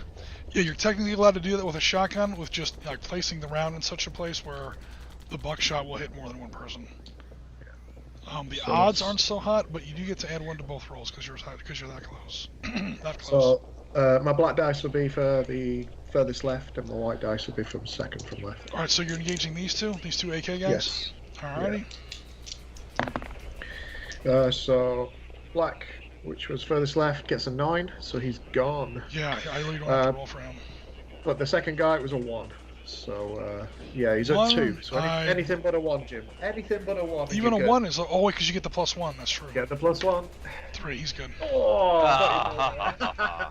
that was a real test of how bad is the Jim's rolling today, right there. Can I take out 2 guys with a shotgun at once? Close. All right, that was Sears with a shotgun. All right. Yep. Good So, job, Carrera- Mr. Beach Boy there. And we got, it looks like basically 2 assault rifles. Because Carrera's not authorized to shoot a grenade into the courthouse. Unfortunately. Much as he might want to. Do it! So Carrera will open up. He will. You know what? He will engage the 2 on the left. We're just gonna keep it square. Okay, so 2d6 on this. I'm sorry, your 1d10 versus my 2d6. Sorry, I had to sneeze there. I was trying to get the mic in time. 5 and an 8. All right, that is him toast. And now same roll. Oh wait, So It's 5 was one for him. each. 8, 5 and an 8. was for the- so you put you 5 and an 8. You put both of them into the same person. Yeah. Can you just see? Can you just scroll back? So I don't know if. Or 50-50 it is probably the easiest way. So 1 to 3 it was against him with the 5. It was against him with the 5, so the 8 goes on the go. Okay. Okay, I gotta re-roll that now because it's all confused. Yeah. All right, cool. Okay. So 2d6 for the guy with the red shirt. A 5 still kills him, and then the 8 is unbeatable. So now they're both dead. All right, cool. Now we just have Rojas. I'll do these individually, Jim, this time. Okay, to yeah. save. If you're going to engage 2 targets, yeah, roll separately. We're going to go with the more attractive sex, so we're going to go with the guy. There you go. An 8. I can't beat a roll to save my... Dude, my guys just all deserve to die. My favorite girl's the only one left. She might just surrender. I'm too pretty to kill. No, I'm Miss Salazar from the show. All right. Red looks good on you. Look, you're already wearing it. No, Oh, 6. that's not nice. So you can tie it with a 6. She came close. Oh. That's not nice. Wow. All right, and that will pretty much wrap up the game because there's literally no one left. Final phase would be move and consolidate radio in. All objectives captured. Tower clear. Hostages recovered. Yeah, technically on turn 6. Oh, you've already got that one. You've got that one. Could split the guys that were injured. Yeah. Yeah, technically on turn 6, your guys would move in here on your move-in Yeah. phase and secure that one. You already have the cafe secured, and we already kind of said don't worry about the tower. So yeah, you got all 5 objectives within turn. That would have been turn 6, so barely in time. 3 friendly militia killed, and 1 turns out only lightly wounded Mexican policeman. Both American DEA agents are okay. Oh, brutal. Yeah. So, again, we want it to be asymmetrical. I wasn't expecting it to be that asymmetrical, but apparently my dice are asymmetrical. They're just not, yeah, we're not doing so hot today on the dice. Okay, guys, so, any questions, comments? How about the new shotgun rules? Great game. Cool. I like Yeah, the I like shotgun. The only suggestion I would say for the shotgun rules, and just take this from my observation point, is, because it's a spread, I understand where you got the .1. You might want to make it, I don't know how you do it, like, an area effect, because a shotgun's a spread weapon. Right. So. It kind of, sort of is, in that you can engage more, because it has a 2 die. Okay, so, super fast, for militia. Alright, militia pistols are always a D4. It's how many D4s. Submachine guns assault rifle bullets are a D6. It's just how many D6. Like a hunting rifle would be like a 1D6. An assault rifle would be 2D6. Their RPDs, RPKs are either 3D or 4D6, depending on how good they are. All right, and then you just basically click all those up one. For regular operators, click them all up two for badass operators. Yeah. That affects their movement and then, their range and their of course their lethality. And then of course the defense dice are 6, 8s, and 10s depending on crap, trained, and elite. A lot of that's borrowed from Force on Force, to be perfectly honest. What else was I gonna say? The shot. So because the fact that it's 2d10 instead of say 1d12, like a sniper round is 1d12 in this game, with 2d10 it kind of is an area effect weapon. Yeah. Now that you say that, I get it. If you choose it to be. And that kind of leaves the player, is he going to put one slug into a person with 2d10 and probably kill him? Or is he going to spread out that buckshot a little bit? And, that's where he gets the 2d10 choice. Yep. The only other way to do it would be to make them like mini RPGs or grenade launchers. Where it's like, oh, it only gets 1d10, but it can affect up to 2 targets. Either way. Yeah. No, that makes sense. I'd say that the GRS carbines felt overpowered in this one for me, if I'm honest. Yeah, I didn't want to knock him down to D8s. I might knock him down to D8s. I'm thinking, because I was just looking at the rest of the list, so a Dushka is 3d8 as a comparative, and I think 2d8 for the carbine would slot in that gap quite nicely. Yeah, because a crap, or a militia, I should say, a militia assault rifle, 2d6. Yeah. Elite assault rifle, 2d10. Yeah, the regular trained assault rifle should have been 2d8. Yeah, I feel with this game in particular, where we've got sort of mid-tier forces as well. That was literally what, like the point of this game was to test out that middle of the road. They're not elite, but they're not militia. They're either like trained SWAT, STAR, regular army. Guys. I thought I was kind of get there with the D8 defense rolls, but the more I think about it, and even like during the game, long story short, take your second shot. I totally agree. This really should have been a D8. Do you think the sniper rifle should come down to D10 or stay at D12 based on that sliding scale? Yeah, I think everything should click down one. Yeah, because a sniper rifle for the militia would be a D8, a 1d8 plus 1. So all those blue counters should click down one to hit that middle staircase. I think that'd even and smooth out that transition of skill and training versus weapon system quality and still keep the integrity of the game as well. Yeah, the only one that kind of breaks a little is the saw. If I did that to the saw would knock down to 46. I think the saw's fine because the Dushka's 3d8 and that's kind of a more controlled mechanism. But if it stayed at what it was, I think that's one that actually breaks the mold and was right. Yeah. Because saws are devastating. Yeah, but you get so many dice. You get 4 of them, but they're D6 or D8s. Yeah. I don't know. Unless you, because LMG is 3d6, isn't it? So 3d6 for militia. So that's also what I'm also bearing in mind is range, and because that number is also the range. So 4d6, it's still better than a 3d6. What about 3d8? Bringing in line with the Dushka, which is less accurate, but this is more accurate, and obviously a better. Well, it's again, if a trained or an elite soldier was using the Dushka, it would have like a 3d10 or something, Yeah, but we don't want to muddy. You don't want to muddy that, do you? With depending who operates changes the values. Yeah, I mean this is also why I designed the game with editable values, so that we can make these kind of changes on the fly. That's actually not a bad idea. I'm sorry, 3d8 we said. 3d8, yeah. So that actually makes more sense. That actually makes a lot more sense. Because why is it 4 out of nowhere when the regular, SAW has a higher rate of fire than an RPK. Maybe that's what I was thinking. Right. And again, when we created this game, guys, we created it for the GRS operators in Benghazi. those guys are elite on top of elite. They are absurdly elite. So we were totally aiming for a Top tier. very, very asymmetrical game. But at the same time, they had to cross all of Benghazi, take no losses. They had to get there as fast as they possibly could. They had to reach very certain hexes, so the enemy knew exactly where they were going. Yeah. But I've actually noticed that in some of the other games. Like I said, we've done this in SAS now. Again, those guys are also top tier. And we've done it with DEA and so on, Special Forces, Delta Force in Colombia in 1993. So...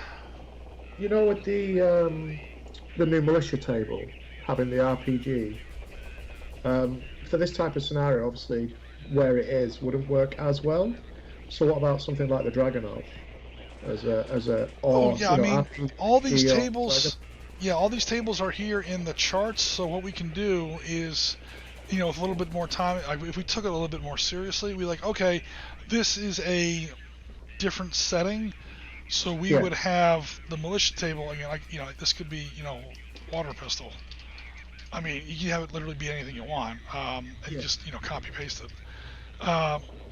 So it's just, we'll keep like a master one hidden somewhere so that we don't wreck it. And, oh no, I shut off. Like that. And, looking for an example of a water pistol wrecking. Yeah, right. It does 0d0 in damage. It's just annoying. But it's refreshing. It gives you +1 on your... I think like you say, there's small tweaks, like you said, to make it more generic, because it was built around a specific scenario to start with. Yeah. So what I can do is I can move this vehicle table down a little bit. And that was another reason I didn't want to put vehicles in this game, is because these are like the super armored GRS vehicles. These are not the vehicles that you would see in Mexico. So that's one, spoiler alert, that's one reason I didn't bring vehicles into this particular scenario. But we could move that table down a little bit. I think the only other thing, and I think it came out in some of the comments during this particular game, was about enemy forces also being able to turn the ambivalent their way. Because with these being quite elite forces coming in, the addition of even 4 guys was considerable. 4 or 5 guys. It's a tough one, that, because it can go either way.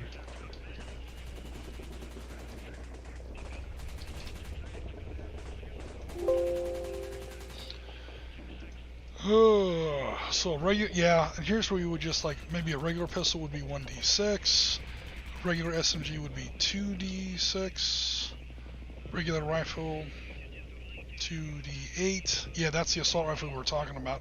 Regular LMG would be 3d8. Regular douche, well, we don't really have any, but if we ever did like a heavy machine gun, 3d10s instead of 3d8s. And regular RPG would be 1d10 all. That'd be the same as elite. But that's fine. It's an explosive weapon. Yeah, it would be something like that. That would change douche to HMG. But same basic idea. Yeah. Yeah. Yeah, that looks good. Who knows? Maybe next time we could go ahead and give that a shot. And now we have everything kind of codified. So if we mess up the counters, that's fine. Jim, could you put in a regular marksman as well? I do not have a regular marksman. All right, so we make room for it.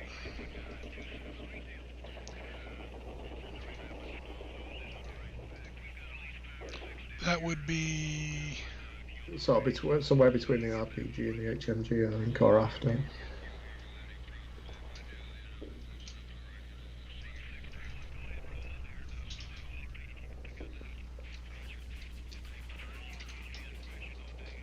Yeah. And instead of 3d10, that would be 1d10 plus 1. Yeah, so you got your old Dragonov with a not as good a sight system.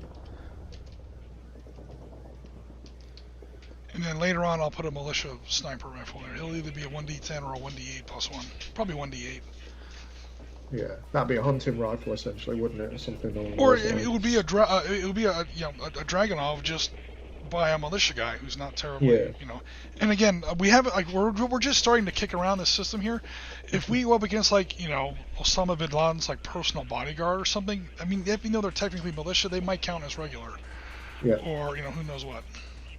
The game is meant to be very flexible, and we can create whatever we want in a given scenario. Good.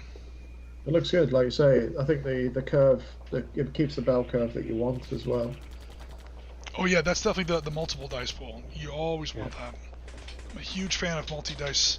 Number one, it just feels good to roll a bunch of dice, and number two, it still allows for crazy results, but it makes them pretty infrequent. Whereas linear dice results, you get the crazy results as often as you get more normalized results.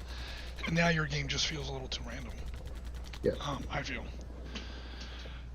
Very good day at the game, says Vorpalbite, even with the fixed dice. Vorpalbite, it's all good. I'm playing the Cartel. I'm supposed to get my ass whipped. I would have liked to have knocked down or killed at least one. I killed one DEA guy in my Colombia game. I killed one SAS guy in my Iraq game. So I usually get at least one kill. That's almost my goal. Look, send at least one telegram home. And then, of course, I get tabled. Because you're the militia, you're going to get tabled. I think you should have a Superman category, so one guy can take on the whole army like in the movies. Lethal Weapon, Die Hard, or Under Siege. We could make up like a cinematic version of the game. Mm-hmm. Rambo with an M60 has 4D20 or something. I mean, with an explosive bow, you mean? Oh yeah, that's right. Explosive bow. That's only one dice, but it's a D30. I mean, come on. It only shoots down light helicopters.